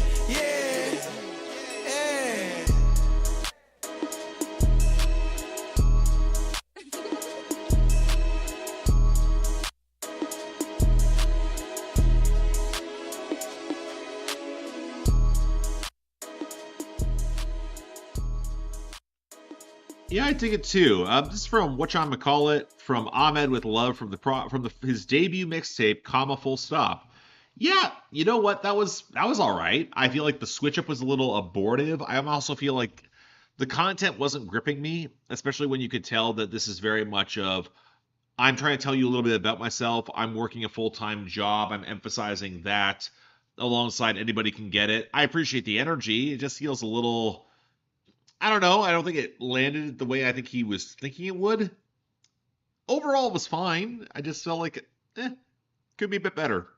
could have a little bit more intensity there. And I don't think I think then again, he is a very respectable sound. I think overall the production is actually really good, like in terms of the sample that he chopped up behind him, and the switch up I think was handled okay, I guess. I don't know. I wasn't wowed by it. I was really looking to be sucked in, and yeah, it felt like two fragments stitched together. Cacophony, I agree with you there. All right, let's keep moving.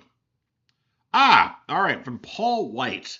For those of you who don't know, if I'm correct, this is the same Paul White. Yeah, yep, looks like it. It's the same Paul White who worked with Open Mike Eagle on his spectacular album, the Hella Personal Film Festival. He's got a solo album out. It's a little bit more on the electronic side. The song is called Glory in Stones. The album is called Peace in Chaos. Let's give it a shot. Ooh, that's loud.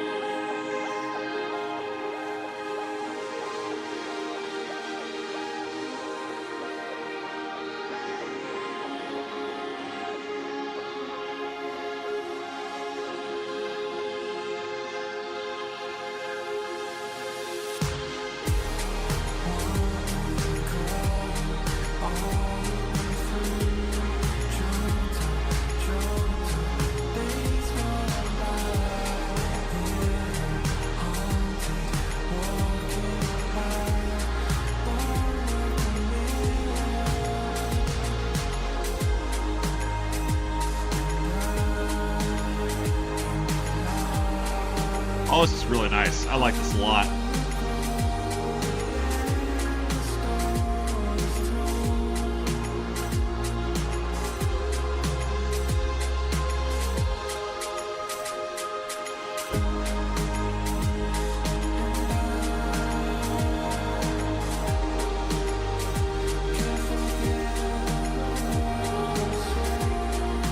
Now I want to hear Open Mike Eagle rap on this.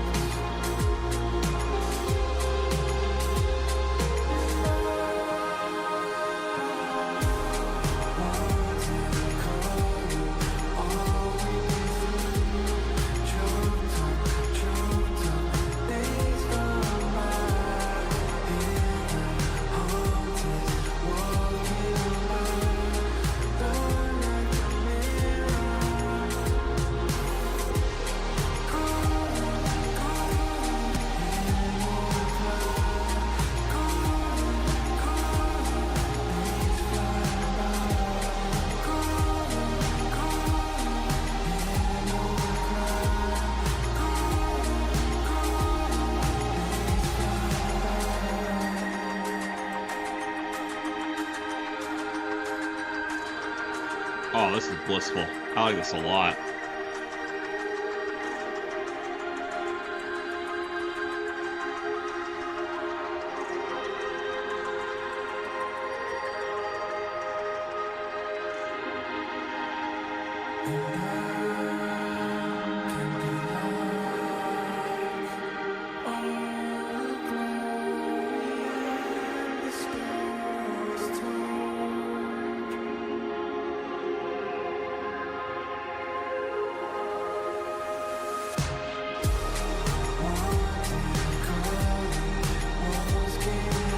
That drop came exactly where it needed to.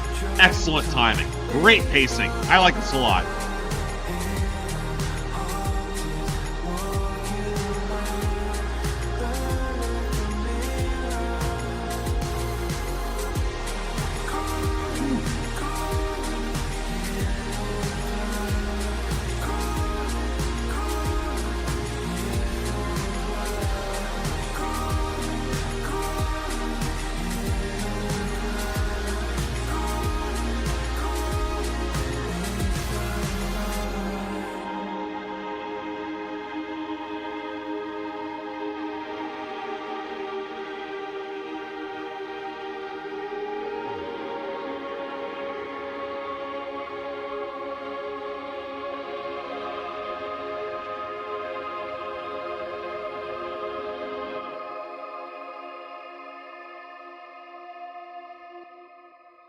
That was Glory and Stories from Paul White from the album Peace and Chaos. That was wonderful. Immaculately well-timed, extremely well-structured. Yeah, that was very, very pleasant. I wasn't gonna say like I wouldn't say it blew me away. Like again, it was a lot of fun. I think the groove was really well balanced. I think the production was really, really nice. I think the vocals were kind of ethereal, but in the right way as they need to be. I think the drop going back into the hook was immaculately done. It was meant to sound cinematic, and it did. I feel like there was maybe one more gear that could have put it completely over the top, but it was really close to it. It was damn close. That was really impressive. I really, really like that. Beautiful stuff from Paul White. I might look at that in my own time. That was really, really nice. Okay. We got some. All right, time to get your rave on. We got 2 tracks from this Ben Yair, BNYR 003. This is an EP that he's released. The song we're going to go into is called Infiltrator from Ben Yair. Let's give it a listen.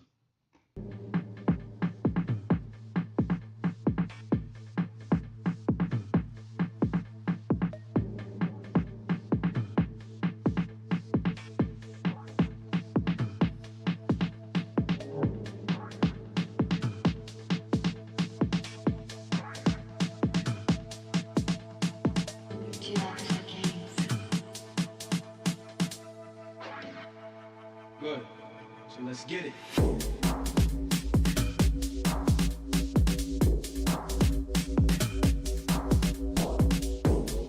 Ooh.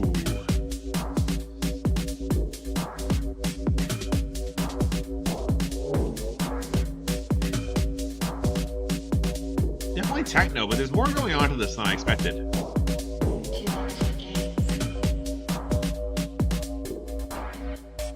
Good. So let's get it.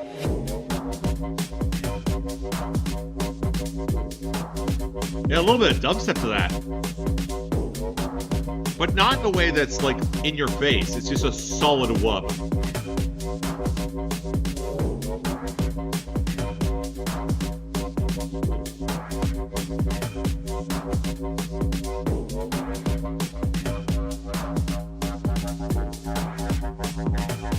Ooh.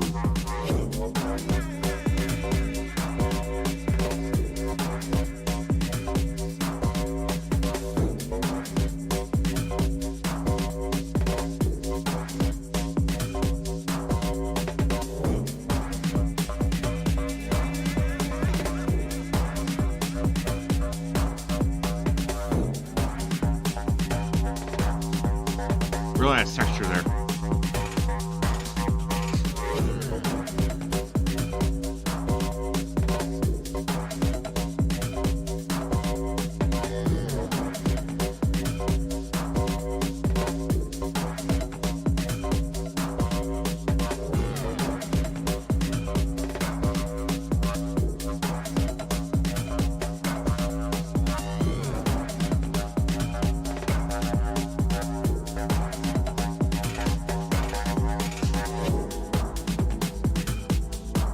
Oh, we're getting a lot of change up.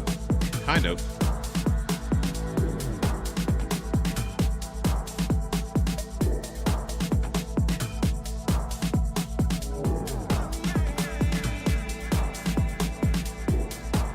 For techno, this is doing way more than we normally hear in techno that shows up on the shows up here. Which I'm actually quite impressed by.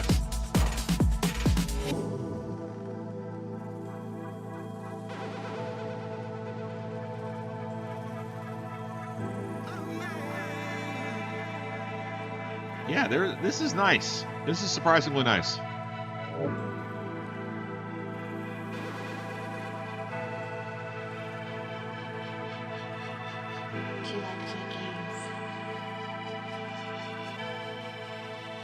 Good.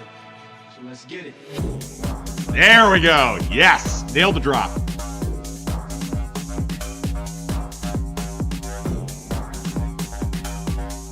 Ooh, this is good. This is very good.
like this a lot.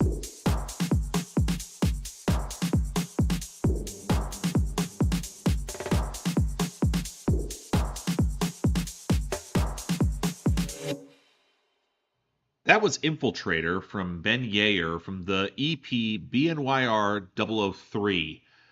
That was really cool. Like, I was whenever I get like techno EPs, I'm always a little bit wary because we've encountered this a couple times on Bandwidth where they become very stale very quickly. You get a solid groove, but you can very clearly tell it's built for the dance floor. It's not doing a lot. That was doing more than it had to. I feel like the percussion was very textured. I really liked the vocal samples that were punched in at the right points. I thought the dubstep elements were really well placed and really tasteful too. Like, the issue I have with a lot of dubstep, it can feel very overstated. It overpowers the mix. The brostep stuff with like around Skrillex, it never worked for me the way it should have. Whereas this is more of dubstep in service of the groove, and it came across really effectively, especially that drop to go back into the final melodic round that it was going through. Yeah, that was really, really good. Like, again, I'm not the biggest dubstep or techno fan, and I can acknowledge quality when I hear it. That was very good. All right, let's keep going here. We got some, okay, let's keep going here. All right, this is a compilation, as again, we skip compilations. We got some post-metal here from Black Aleph out of Australia. So this could go very loud, and it's not super long, which is rare when you see with post-metal, but it's still going to run about 4.5 minutes. Let's see what we got. The song is called Return, from the album is called Apsides.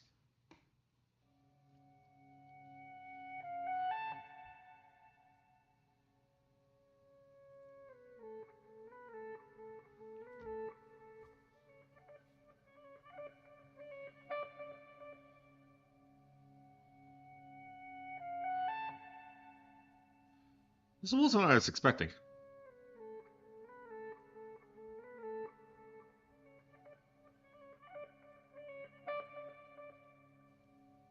Okay. Oh, there it goes. Blue smolder.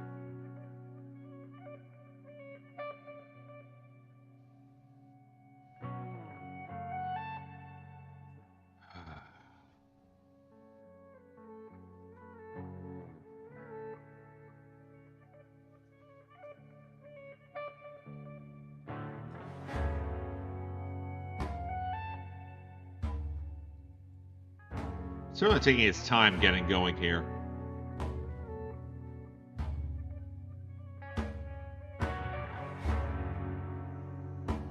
Ooh, I like the small.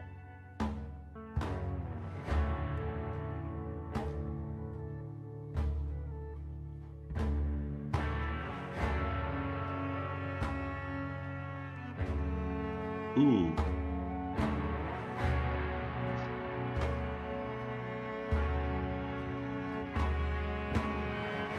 Liking the build already. Really nice, it sounds like a cello there.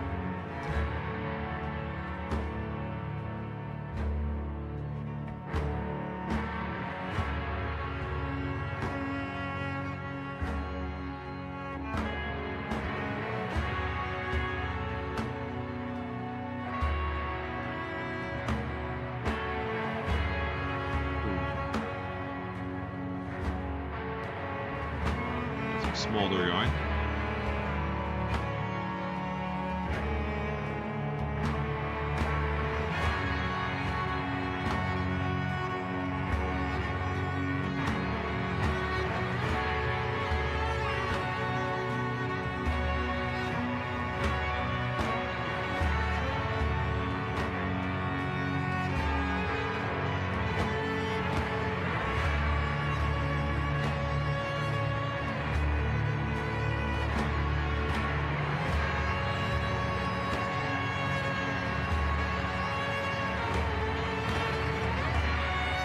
This is a little bit more in your face than Godspeed, but those strings and guitars are a little more forceful.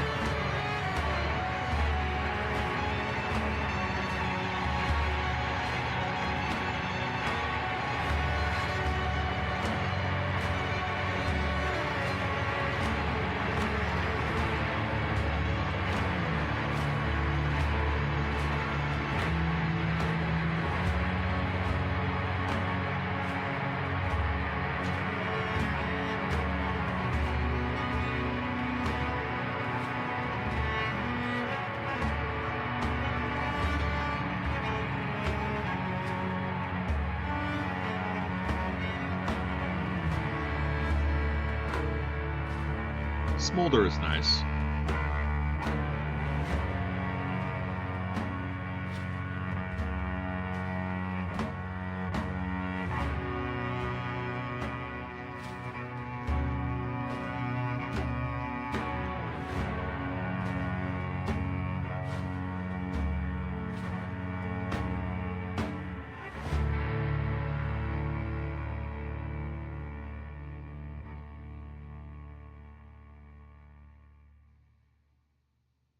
That was Return from Black Aleph and their album Apsides.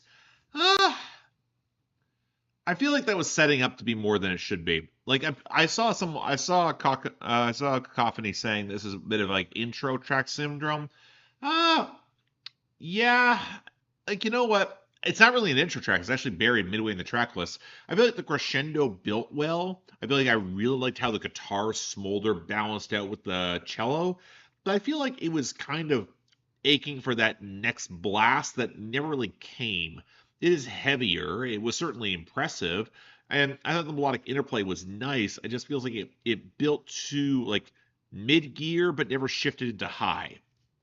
Not bad, but again, if you've got a song that is you're pushing here, you kind of want to put your best foot forward, and that felt like a little too reserved for its own good. And yet at the same time, I wouldn't put it in the same category as like a Godspeed You Black Emperor, which is it feels grander, but also subtler. That felt like it had its strongest elements being in the guitar and the cello that it was pushing to the forefront because they really wanted to show off the melodic interplay, which was good, but it then exposed how little else there was going on that really allowed this to build any momentum, which is, again, okay. Is what it is. Let's keep moving here. Okay, we got some indie rock coming up from The Chairman Dances. The album's called Evening Song. The song's called We Rifled Through. Okay. I haven't had a lot of indie rock tonight, or really a lot of super lyrical music at all. I'm interested in this. Let's see what we get.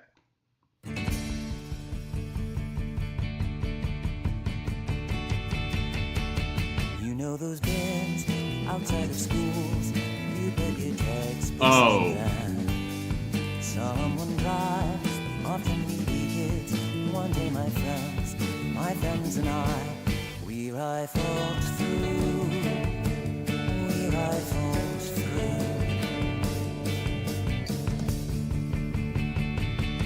Your parents give you this, which no, that's mine. You know those bins outside of school, so I stole a book with an address. I rifled through.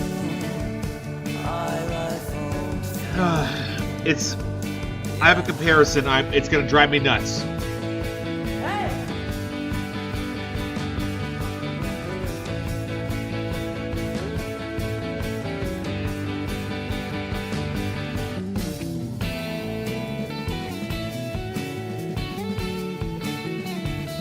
That's a really good bass line.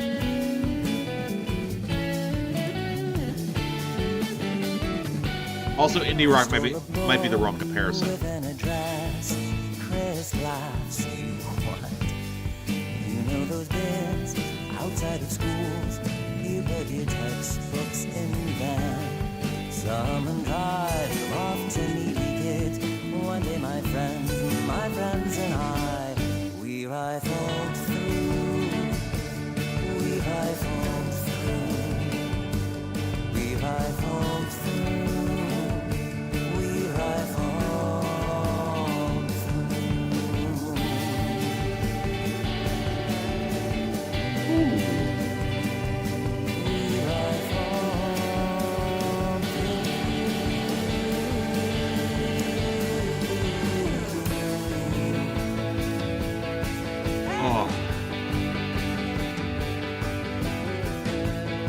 Is. It's gonna drive me nuts.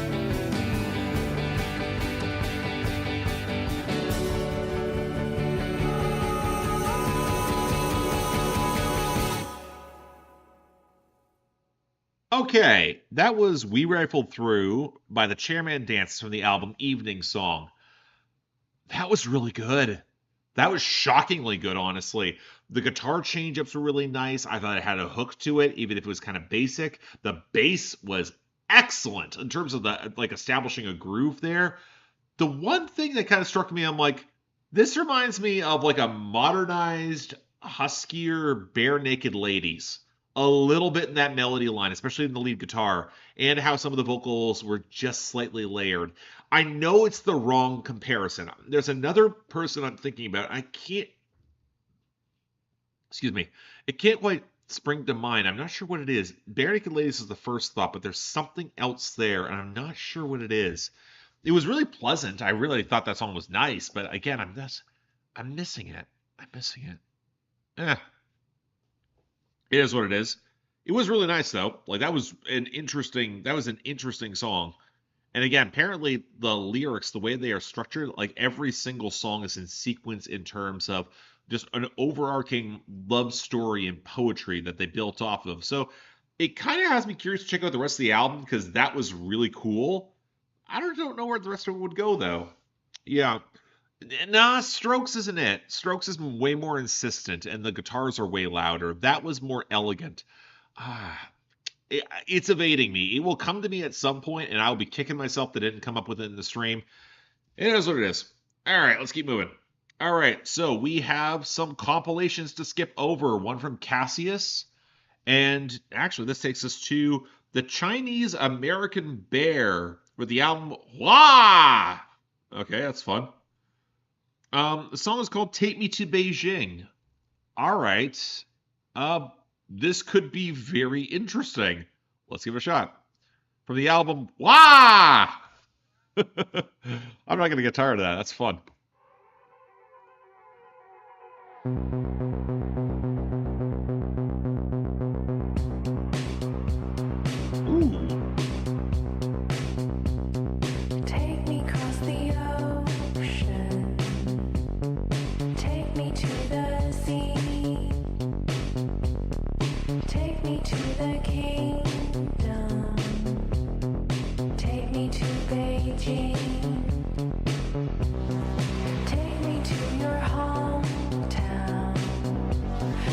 Oh, that's a nice synth. That is a very nice synth. Show me where you first loved. Show me your family.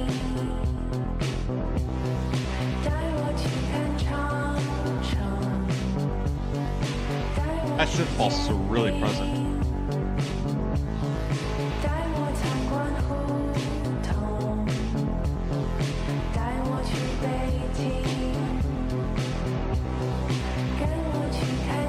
Man, the atmosphere is great.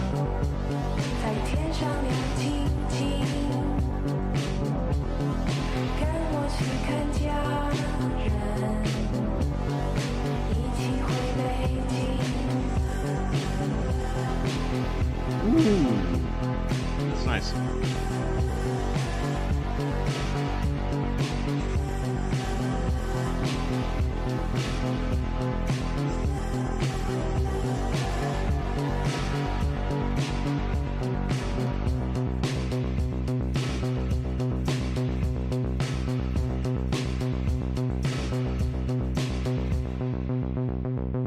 Take me across the ocean.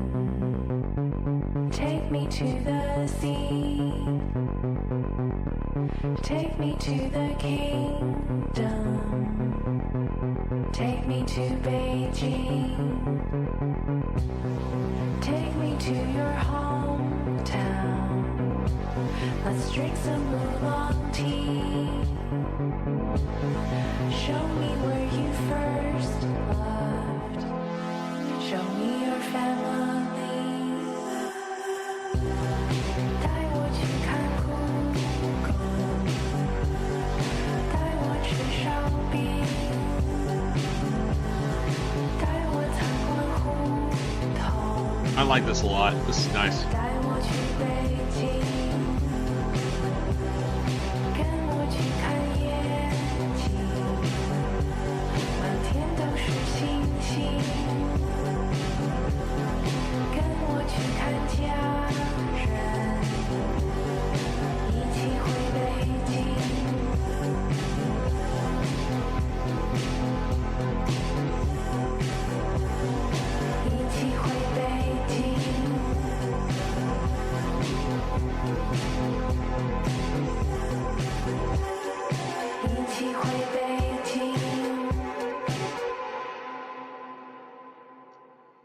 That was Take Me to Beijing from Chinese American Bear, a Seattle-based band, from their second album, Wah!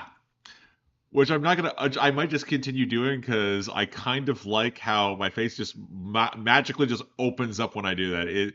It's a little cartoonish, but it is kind of funny. I like that song. That was really nice. Very dreamy. It is very, like, I liked how well the groove was balanced. The vocals were ethereal, and the mist of the song felt very enrapturing. It kind of pulls you into the vibe of wanting to be taken back to a country like that. And it doesn't feel Orientalist because the band is actually, from what I can tell, Chinese American. So I guess there is some of that vibes. Yeah, it was very pleasant. Like I could get pulled into the experience. It did feel lyrically a little thin. I kind of get what it was doing, but I wasn't gonna say it was bad. That was generally likable. I'm not gonna do the wah thing again because again that could be memed in a bad way. All right. Next song, we are actually going to skip over the next one, and I'm doing this for all of your benefit. From Taon Sor from the Successful Now, I checked in advance. This is 15 minutes of improvised jazz. I feel like I'm doing all of us a favor by skipping that over, just because it might be, well, yeah, a lot. All right, so let's keep moving a little bit. We got some wrap up here from Popstar Benny. It's an Atlanta producer. Oh, this looks like a comp. Is it a comp? Yeah, it looks like it's an independent comp, which is normally not the sort of thing I would want to cover. So yeah, let's try this. The song's called "Hate Me," featuring Coco and Claire Claire. This could be rough around the edges, folks. Let's hear what we get. Popstar. Popstar Benny. Benny and Jess. Popstar worldwide, popstar worldwide, I wanna be a popstar girl.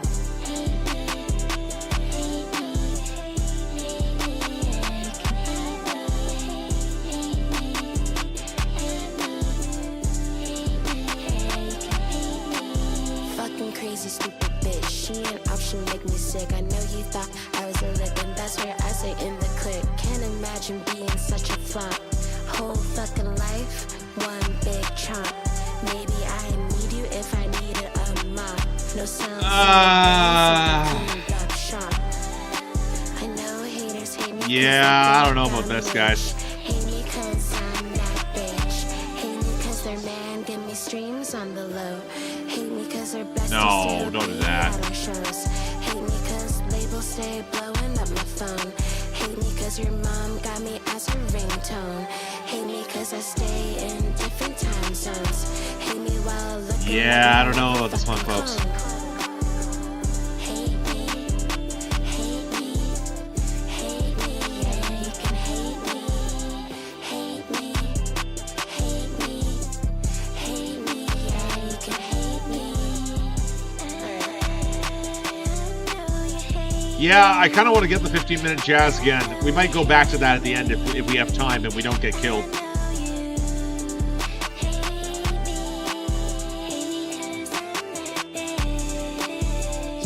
Yeah, no, sorry. This isn't very good at all. Oh, it's over. Okay, that was Hate Me, featuring Coco and Claire Claire from Popstar Benny. He's a producer. The album's called Oasis. Yeah, that wasn't good. Okay. I know to some that would sound like, okay, what's the problem with it? The drums sound cheap as hell. The ethereal backdrop was pleasant, but neither of them were that special when it came to vocals. Some of the cooing vocals were okay, but I also think that the rhyming was really subpar. Like, I didn't think there was a lot of presence. This was clearly riding on the disaffection passes as delivering something of quality, and that does not work for me at all. Yeah, that was rough. If you're trying to showcase talent, Popstar Benny, you need more than this. Especially, yeah, there are better women out of Atlanta than that. That was not impressive at all. Yeah, kind of sucked. Honestly. Again, we might come back to the 15 minutes of jazz. The reason I did skip over it is because I want to finish off or get close to it. We will see where that goes. Next up, deluxe reissue. We skipped that over. Well, it's Hot Chip. Hot Chip's fun. Next, we have the self-titled project from Dexter the Angel. We got some queer pop punk. The song is called Jessica. Apparently it's pretty short. I want to give it a listen. Let's hear it. It's all about vocabulary. Oh dear. They can be so scary. The gay boys call me Jessica. They gotta keep the distance, yeah. Well, Jessica's me, but she's more about you. If she can break your heart, she will snap it in two. She can smell your weak, she knows what to do, yeah. What if I'm really Jessica? What if I'm really Jessica? You're not wrong, but baby, you're not right. Your insistence makes this a fight. My rage is all on her behalf, and we've lost it if you have to ask. Well, Jessica's me, but she's more about you. If she can break your heart, she will snap it in two. She can smell your weak, she knows what to do, yeah. What if I'm really Jessica? What if I'm really Jessica?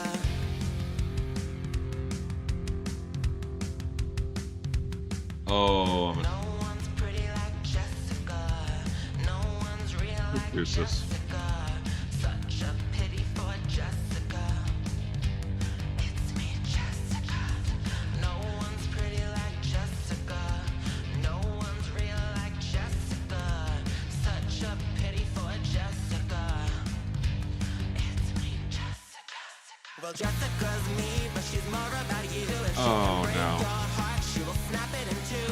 She can smell your weak, she knows what to do, yeah. What if I'm really Jessica?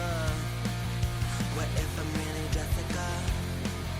Well, Jessica's me, but she's more about you. If she can break your heart, she will snap it in two. She can smell your weak, she knows what to do, yeah. What if I'm really Jessica? What if I'm really Jessica? Okay, that was Jessica from the self-titled project from Dexter the Angel. I'm going to have to say some very mean things here, and I want to be conscious of that because this is Bandcamp's fault. Bandcamp should not have put one of these songs up as a new and notable release because that's not fair. That sounds like someone who is making their first project with GarageBand guitars, some really cheap sounding drums and bass. That sounds really rough. It sounds really thin. It sounds really cheap. And I get playing up the queerness. I get playing into that side. It reminds me of a really bad off-Broadway project of Hedwig and the Angry Itch. And I don't want to say that because it's mean. And again, this is the sort of thing where I'm like, this is the fault of Bandcamp for putting something like this on the radar, which honestly should not be getting even this sort of spotlight. This feels very amateur. It feels like the sort of thing that probably is supposed to be heard by a few people. If I'm going to look at the number of people who have bought this, which I can check, you're talking about one person? No. I'm sorry. That's Bandcamp fucking up. And I don't direct anything at this person. That's not fair to them. Let's keep moving. All right. We got from Nothing Natural. This Cold Star. This looks to be some alternative rock. Let's keep moving. Let's see what this turns out to be. Oh, there we go.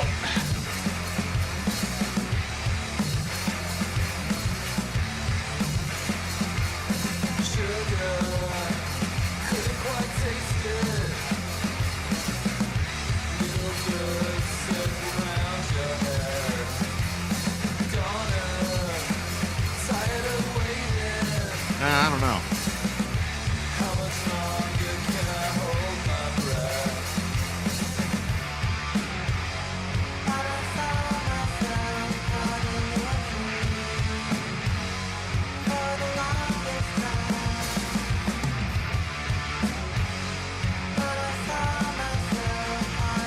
Oh, those vocals got way worse.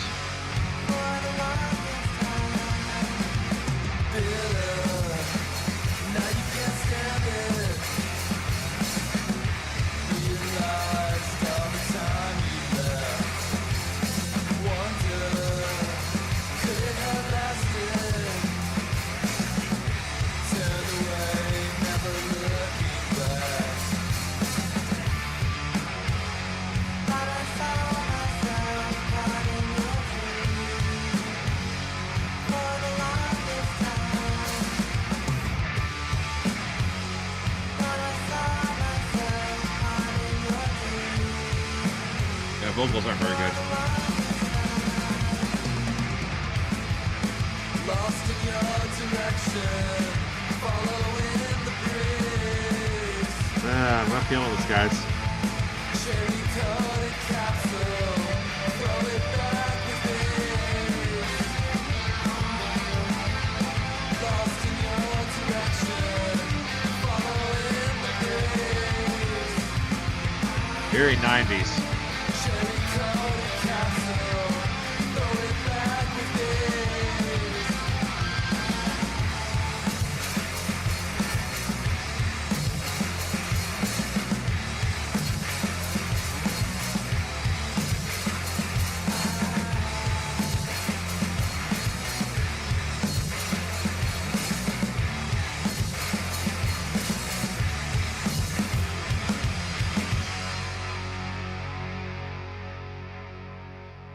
That was Cherry by Nothing Natural from the album Cold Star. I really wanted to like that more. But that was okay. The thing that I had with that song was very much, it came on very promising riffs. There was some groove to it. I like the drums are a little bit louder. I dug into the production credits. This is actually produced by Jack Shirley, which normally is a good sign for me. And then the vocals came in. And while the slacker 90s rock vocals were okay, the hook was bad. I'm sorry. He didn't have power. It sounded very mewling. It just, when you have that promise, you got to meet it with some intensity, and that just didn't happen. So you almost stop paying attention to anything he's actually saying because the vocals are so weak. Just okay, I guess. Like, again, this is the sort of brand of 90s that we don't need to see a revival of, because that was just kind of, I'll be honest, that was mediocre. It was mediocre, and it should be better. Especially with the production credits that they have behind it. All right, we're actually going to wind up skipping the next one, because we got some Italo Disco compilation. We got some jazz, though, or at least it's labeled as jazz. It's called Brutal... okay. The description here is brutal Polish hip-hop about, like, mushrooms and societal collapse, but it's tagged as jazz. Oh, dear, folks. Okay. The album is called, oh, Jesus, here we go. Gryzybnia by Blotto, and the song is called Muchomor. I apologize to anyone in general for that. We will see how this goes.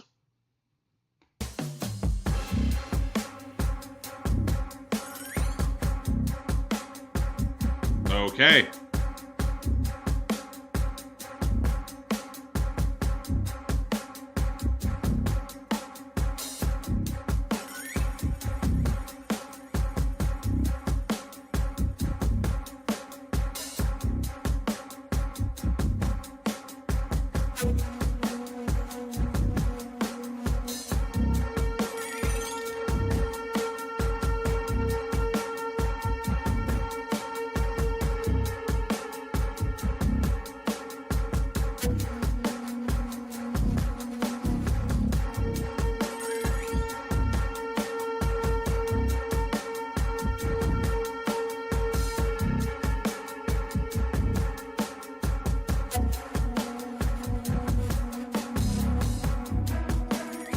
I want to hear Danny Brown rap on this.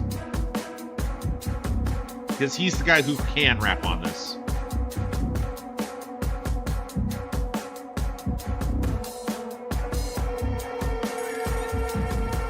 Like, it's kind of haunting. It's got a vibe to it. And it doesn't have the very obvious vibe of beat tapes, but, like, it's cool. Ooh. That shuffle the groove swinging up. I like that. That's nice. This is legit staring the hose.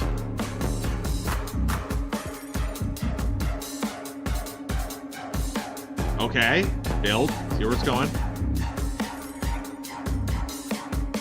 See it? 1, 2, 3, and. Oh, you're still crescendo. Oh, okay.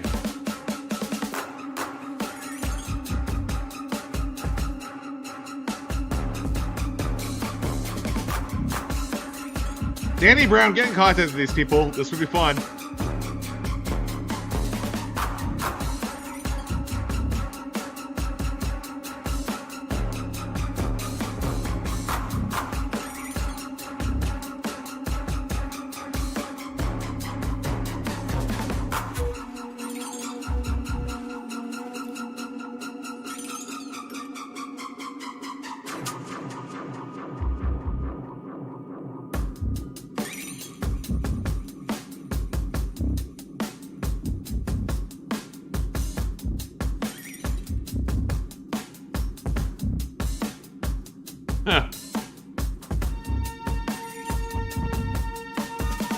I dig this a lot. This is creepy in a good way.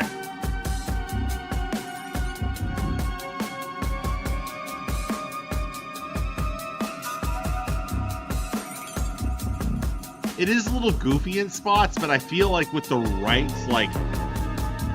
rapper on top of this can command it. I go with Danny Brown. I'll say it, Eminem. Eminem could do this well.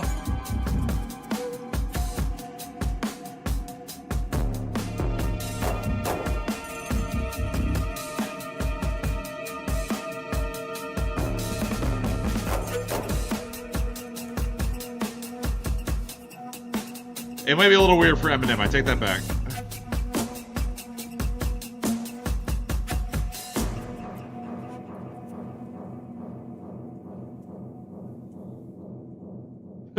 Yeah, honestly. All right, that was Mucho More from the act Blotto. I can't roll my R's. As I struggle with Grisbinia by Blotto. Okay, I'm not going to try to pronounce it anymore. That was cool. I think that was cool. It was weird. It was like, I get why it was tagged as jazz, because it was creeping, it was off kilter, it was doing something kind of interesting. Although that's such a psychedelic in a weird kind of horrorcore beat selection. I'm like, you slot that in with Atrocity Exhibition, which is kind of funny because we covered Paul White earlier, and he produced a lot of Atrocity Exhibition. You slot that in among those beats, that makes sense. It absolutely makes sense. I think a lot of the creeping, weird bells, like, it's a little kooky in points, but that's what worked about Atrocity Exhibition. It was that contrast between the kooky, oddball stuff and the reality of, oh no, wait, this is pitch dark. This is going off the deep end. This is production for going off the deep end. When they're talking about being inspired by mushrooms, yeah, I believe it. Yeah, I believe. I've been around people who have had mushroom trips like that. Yeah. Overall, like, yeah. Again, kind of unpronounceable. I'm not going to claim to do that. This is an English speaker who has only passing familiarity with other languages at best.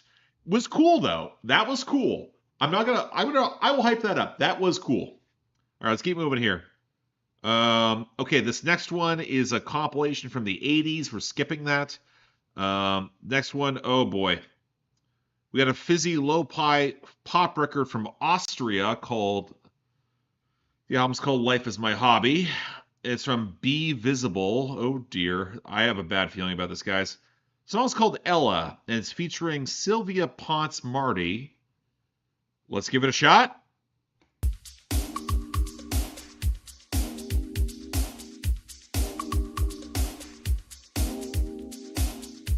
Oh, okay, this was not what I was expecting.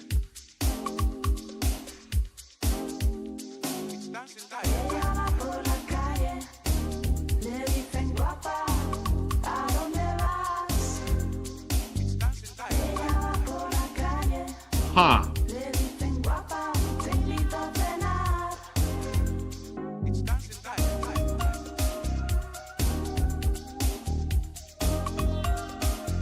Yeah, 80s vibe for sure.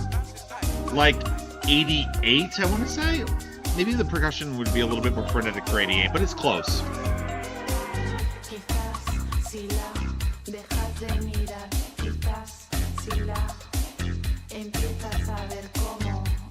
Yeah, 89 maybe. Because you're past the stock Aiken and Waterman years, so.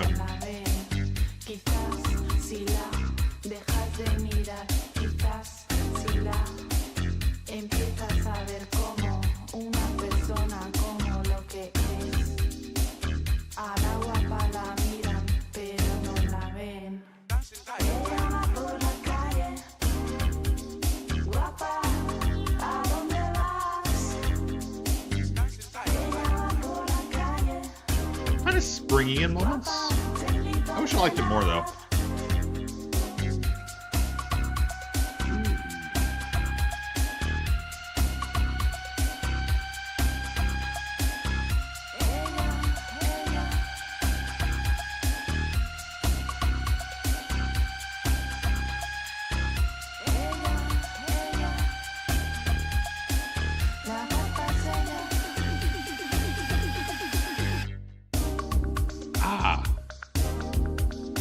You know what, just a sec, I hear the Latin freestyle comment. I feel like this is... The synth tones are different, though. I don't feel the synth tones really match.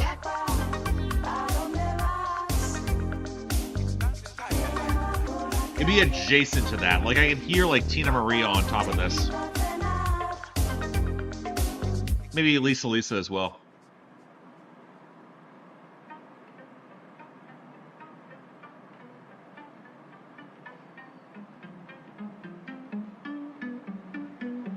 La guapa se enamoró del que no le hacía caso, porque era el único que la veía de verdad. La guapa se enamoró del que no le hacía caso, porque era el único que la veía de verdad. Guapa, ¿a dónde vas? I don't know about this change-up, though. This is odd. Te invito a cenar.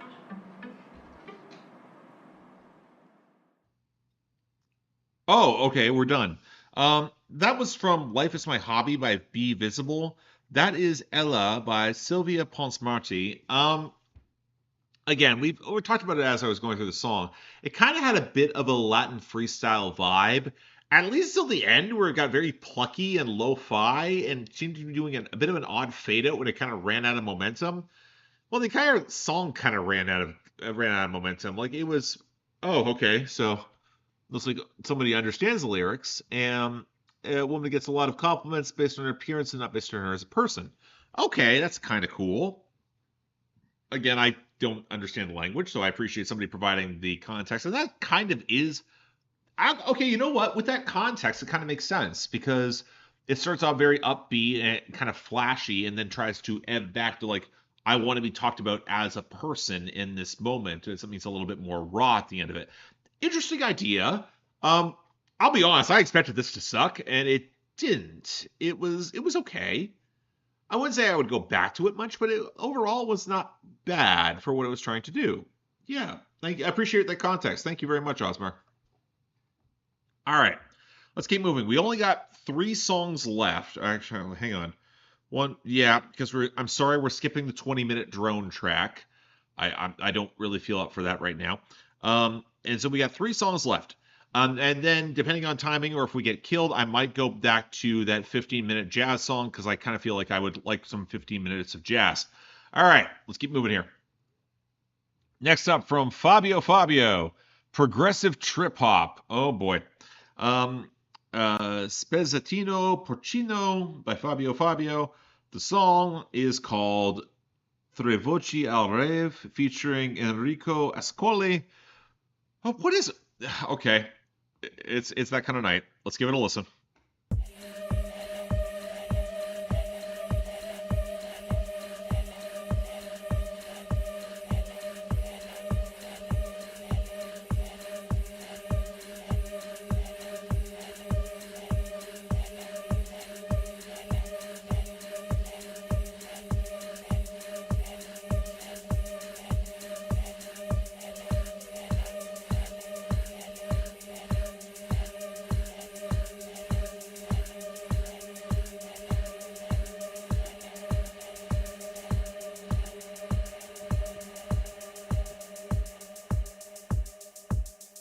Okay, starting slow. Full disclosure, this song runs for 10 minutes. So we got a bit of a slow start.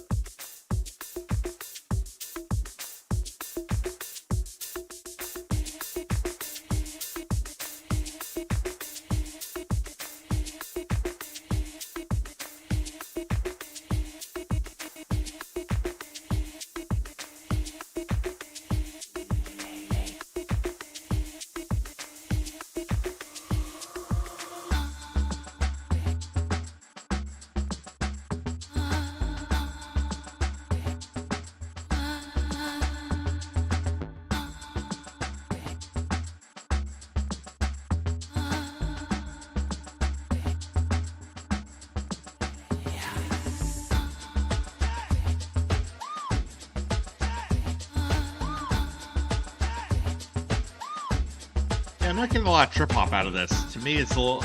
I get it's a little bit with some of the sample juxtaposition, but to me, it's more just like more traditional house. It's a vibe.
Not gonna lie, I would dance to this. This has got a good vibe.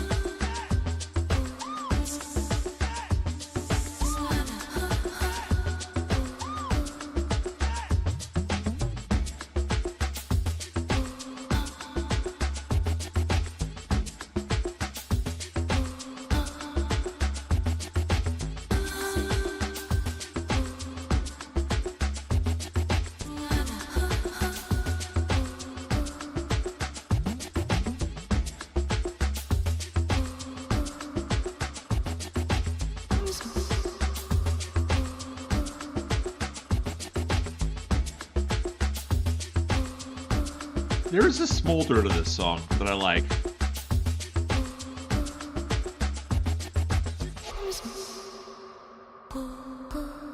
Like, I would call it horny, but horny is the wrong term. Like, this song is definitely something you could fuck to.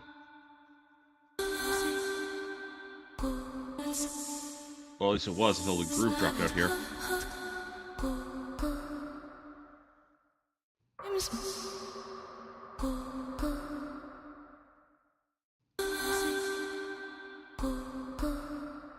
I don't know about this part. Snack break, yeah.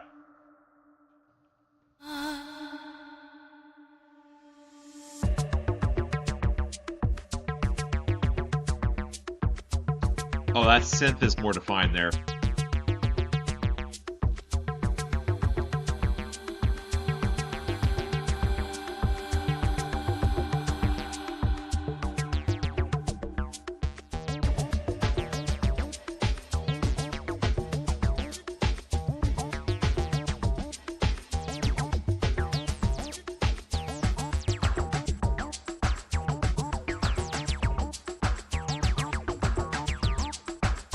Not sure all the change-ups work here, though.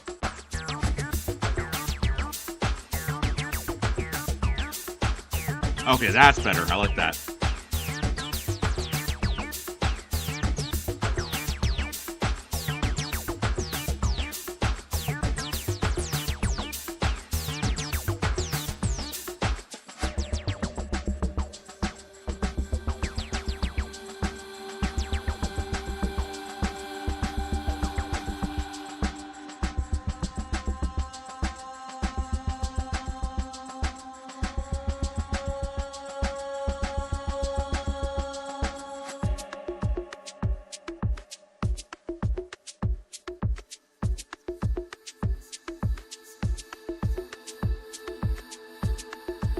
I hear why they call this trip hop. It is very tasteful in how it's arranged.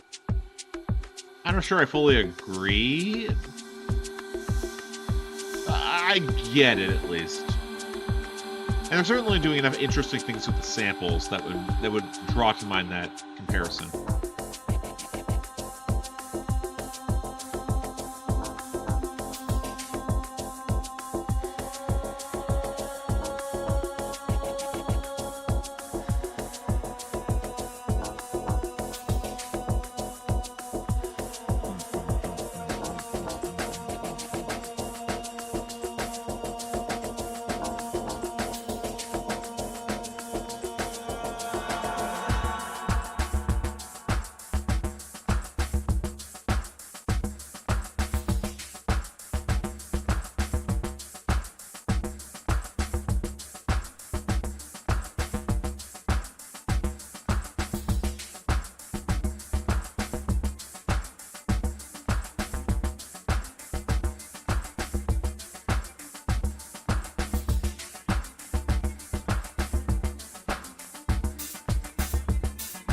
Ooh.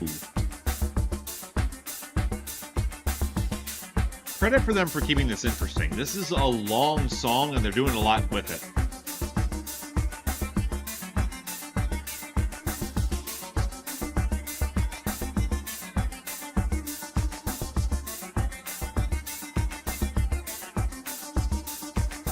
A very long song, honestly.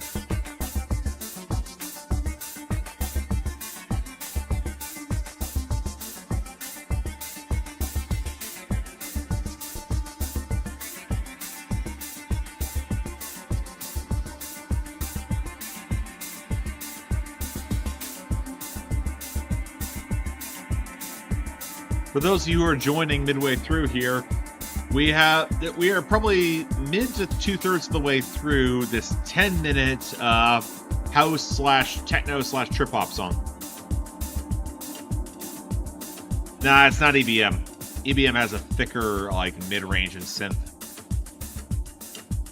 This is breezier than that. Also less political than EBM normally is.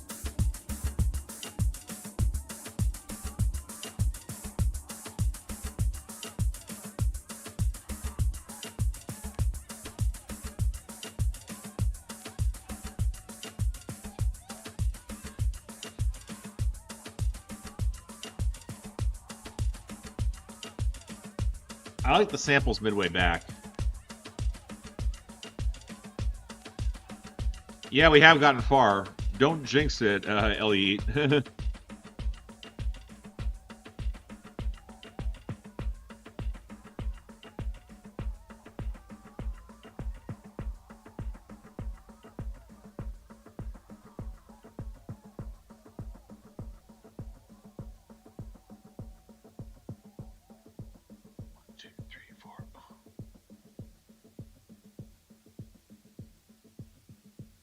Fading into the static.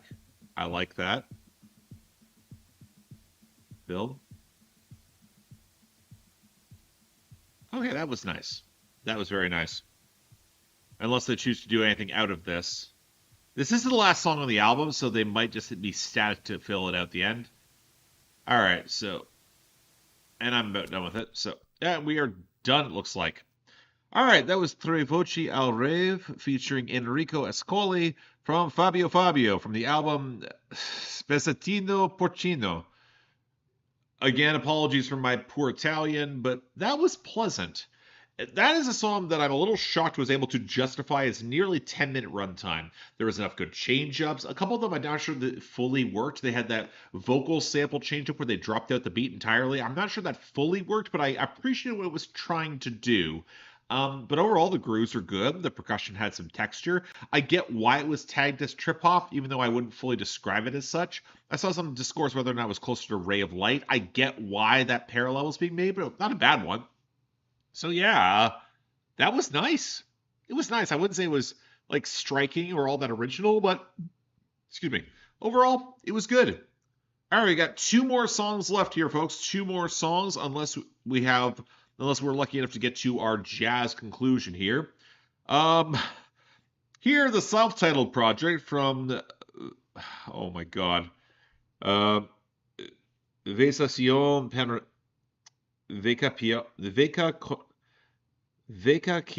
Permanentes. This from Spain. I'm going to get that wrong. The song is called Eterna. Let's give it a shot. And you got some post-punk coming. Oh, that's certainly post-punk.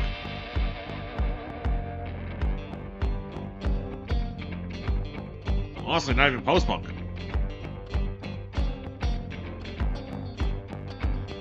We're not 50-minute jazz time yet. Ooh.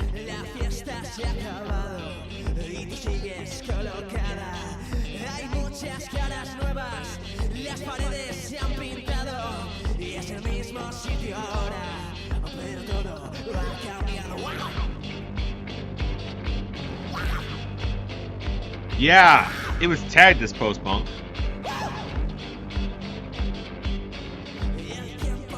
It's got some swagger to it, though.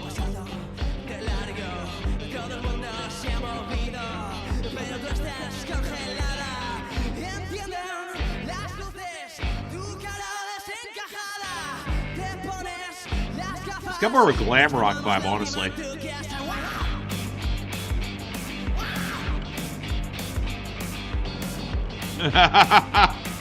Smid, that's mean. It's true, but it's mean.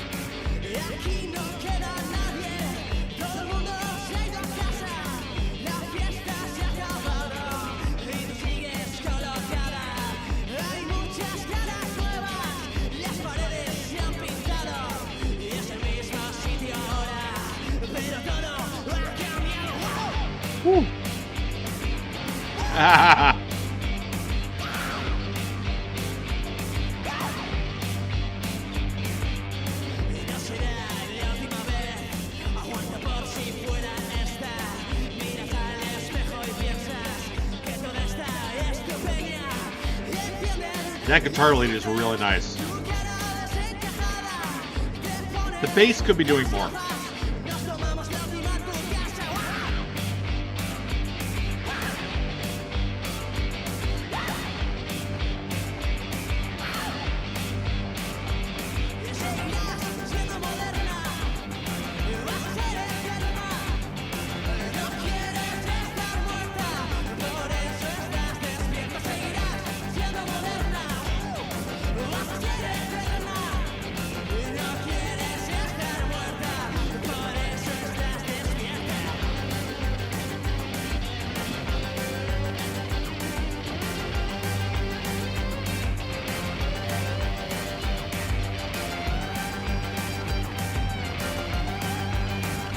First good guitar solo of the night. I like it.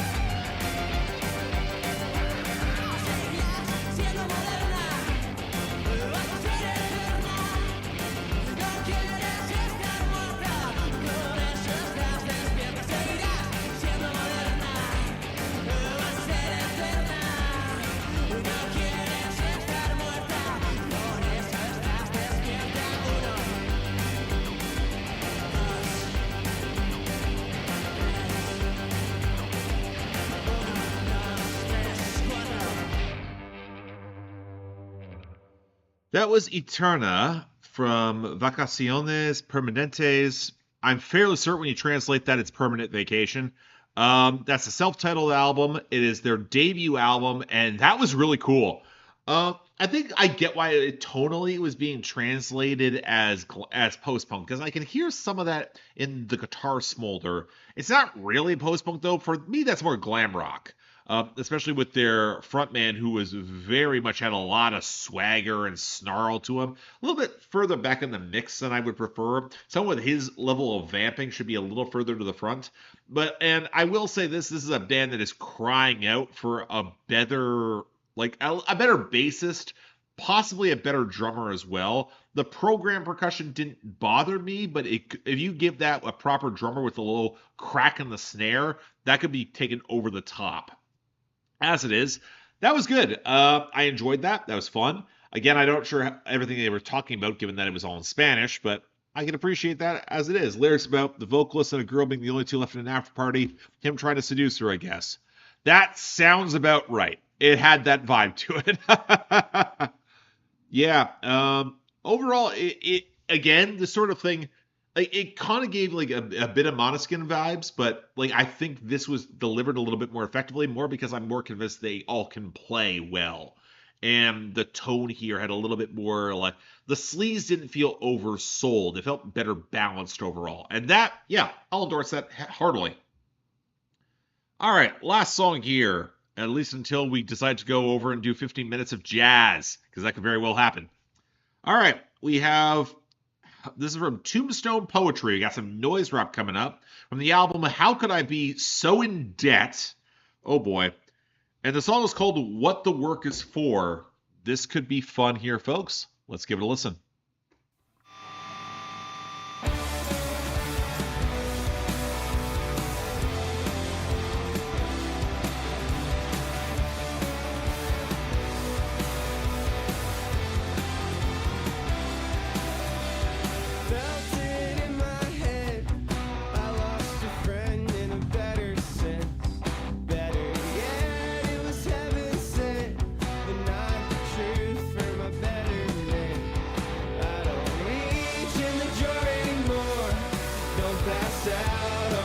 kitchen floor.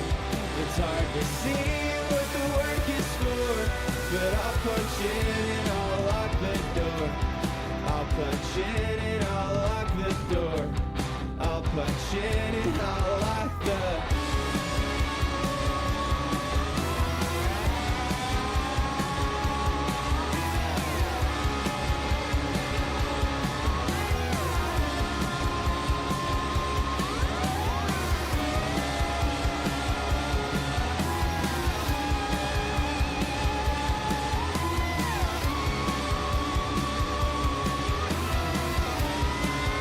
Again, I feel like this is an act that's missing a groove section. The lead guitar line is nice.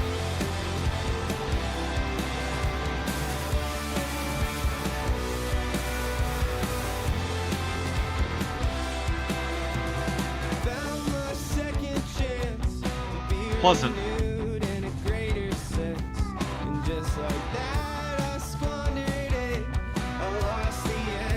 Is that pedal steel?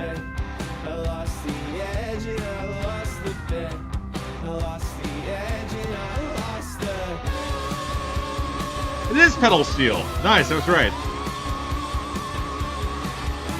But like horror pedal steel, which is odd.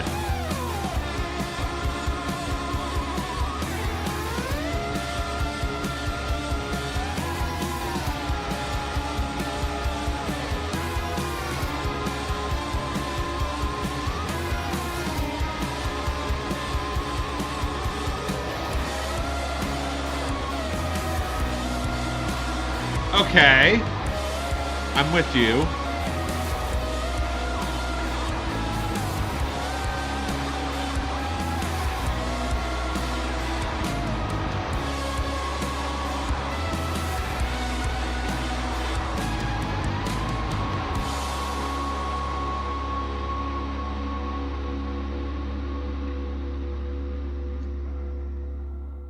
That was What the Work Is For by Tombstone Poetry from the album How Could I Be So in Debt? That was nifty. I'm not sure I fully love it because I think, again, the groove left a little bit to be desired. I think the drums were better, but the bass wasn't much of anything.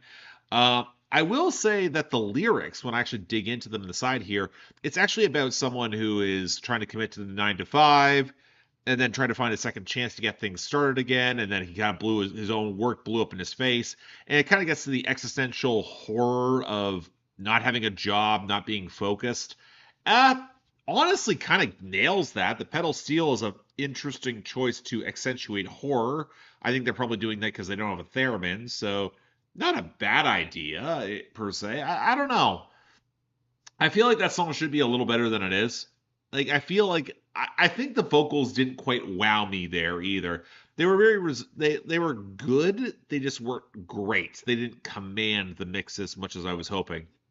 So yeah, like again, a bit of a throwback. It feels like a bit of a 90s throwback specifically, which feels like it's been half the story of this night. But overall, yeah, that was fine, I guess. I just wasn't blown away by it.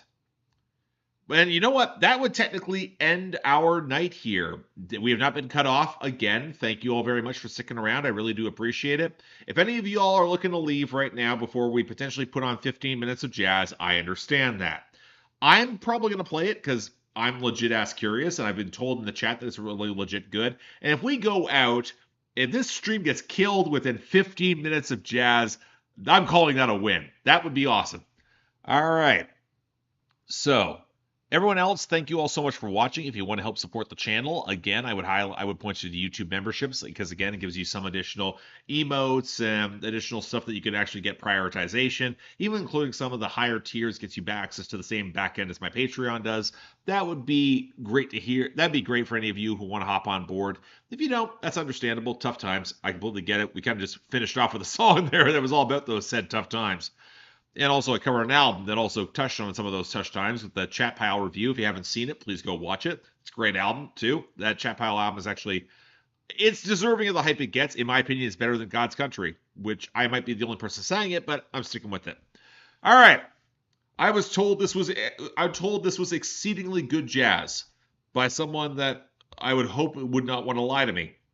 So this is from Taon Sor. He is a Pulitzer-winning composer and drummer, And he's got a trio release featuring takes on classics by Joni Mitchell. This specifically is Parasina. It's 15 minutes long. Again, if you guys are going to bow out, I understand. It's okay. But let's give it a shot.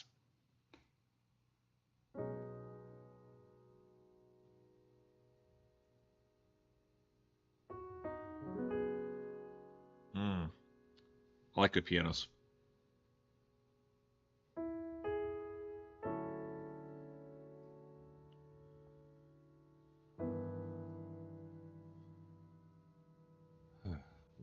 I'm going to fix the lights a little bit, set a vibe, turn everything down a little.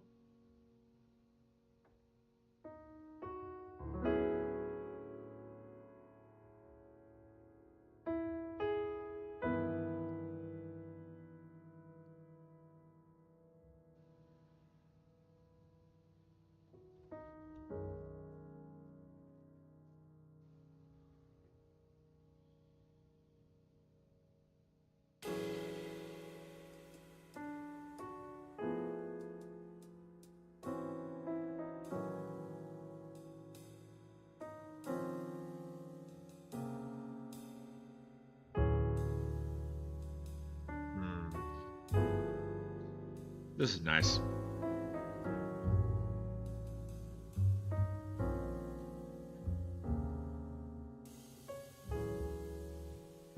Very nice upright bass. I appreciate that.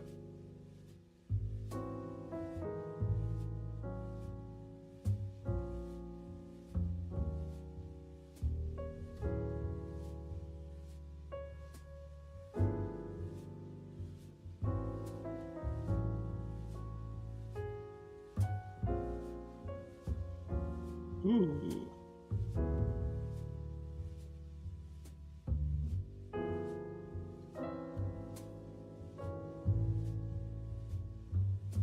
Yeah, piano's nice.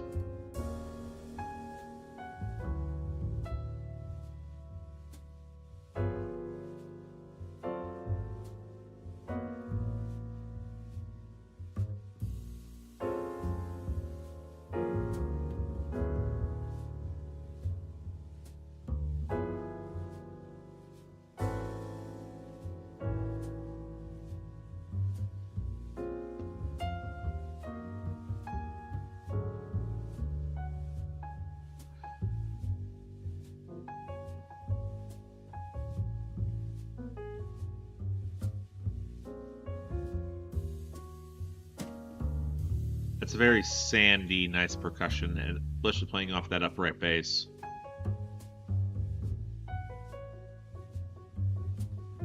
Does jazz get streams taken down? We don't know here, folks. Again, we are testing something here. We got 15 minutes of smooth jazz, probably coming closer to 12, 11 minutes. We'll see.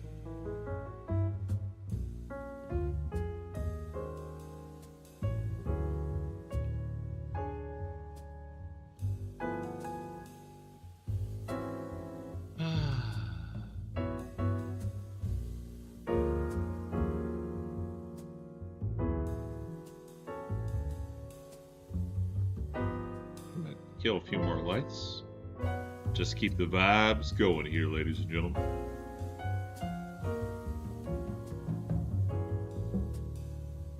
I don't really care for that light.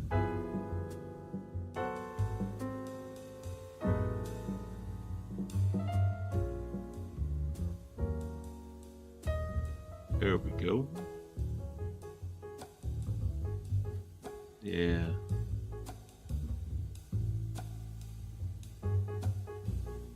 Cacophony, it's Thursday. What are we talking about? And let's be real, Squidward would have been a little bit more obtrusive. Like, this is more... It's subtler. It kind of wants to invite you into the story. Especially with that piano. Ooh, like that a lot.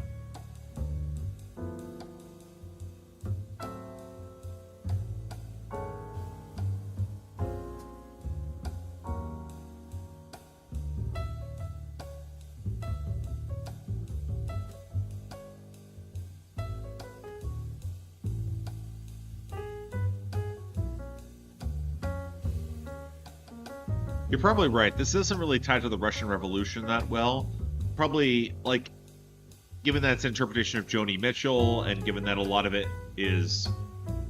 Even that era of jazz, probably, I want to say, is a decade later. But, like, I hear it.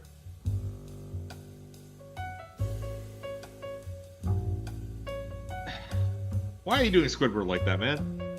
I can occasionally play decently. Decently.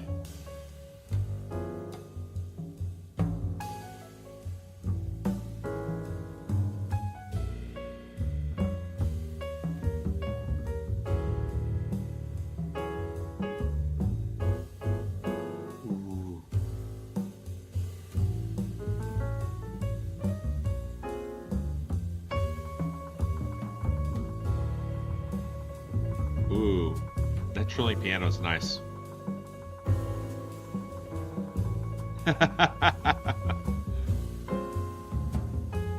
Let's be honest, there is a great video essay out there saying, like, by someone who knows jazz, so it's not me, like, how good of a musician really was Squidward.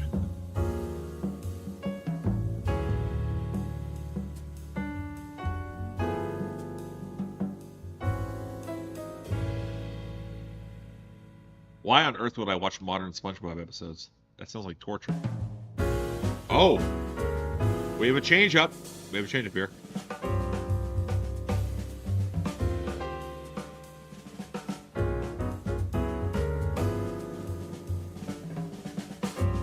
A little bit more strident. They brought in the snares.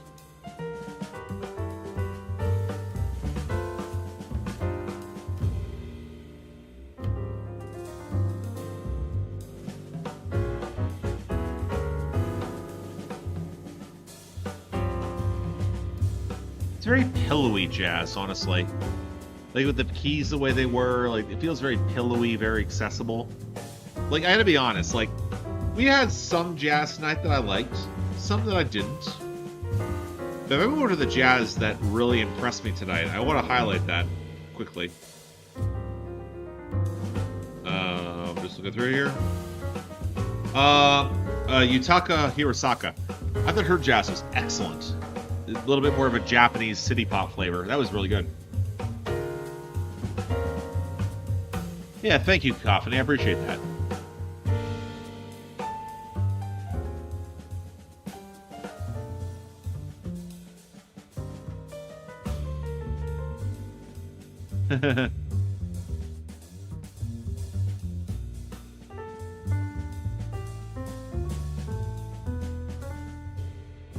I'll be honest, SpongeBob was a little after my time. I've kind of only experienced SpongeBob through osmosis later.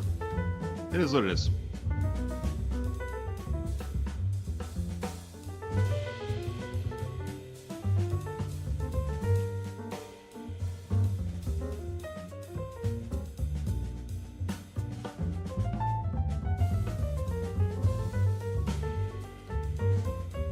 The piano work is very nice, though. I will say that.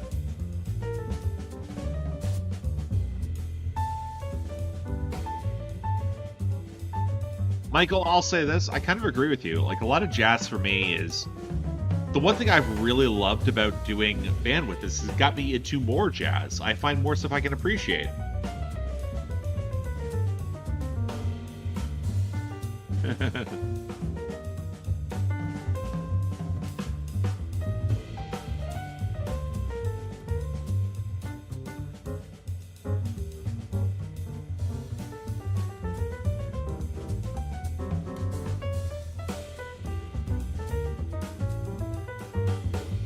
Well, the piano's caught something here. They got it.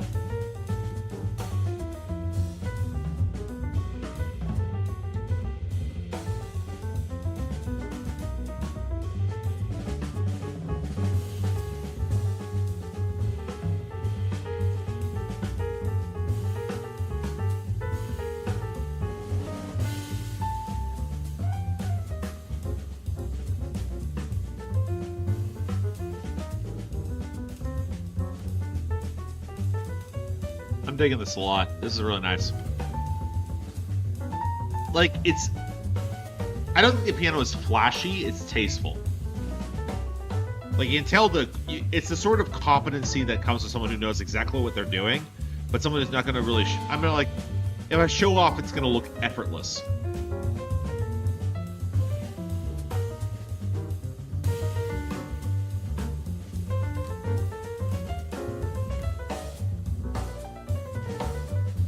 Ooh.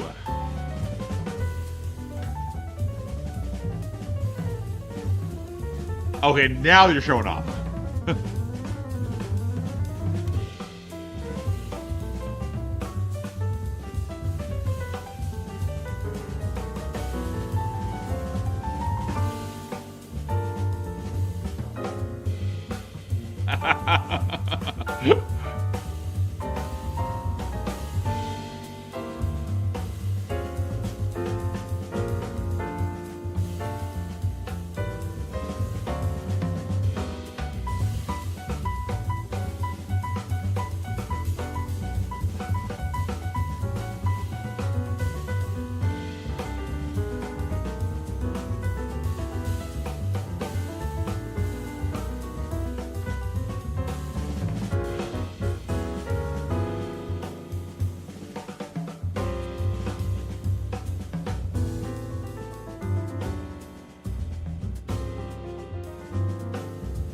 It's a lot of fun. I'm enjoying this.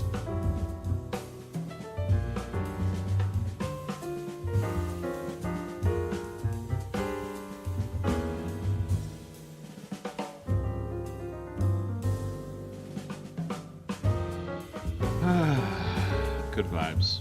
Good vibes.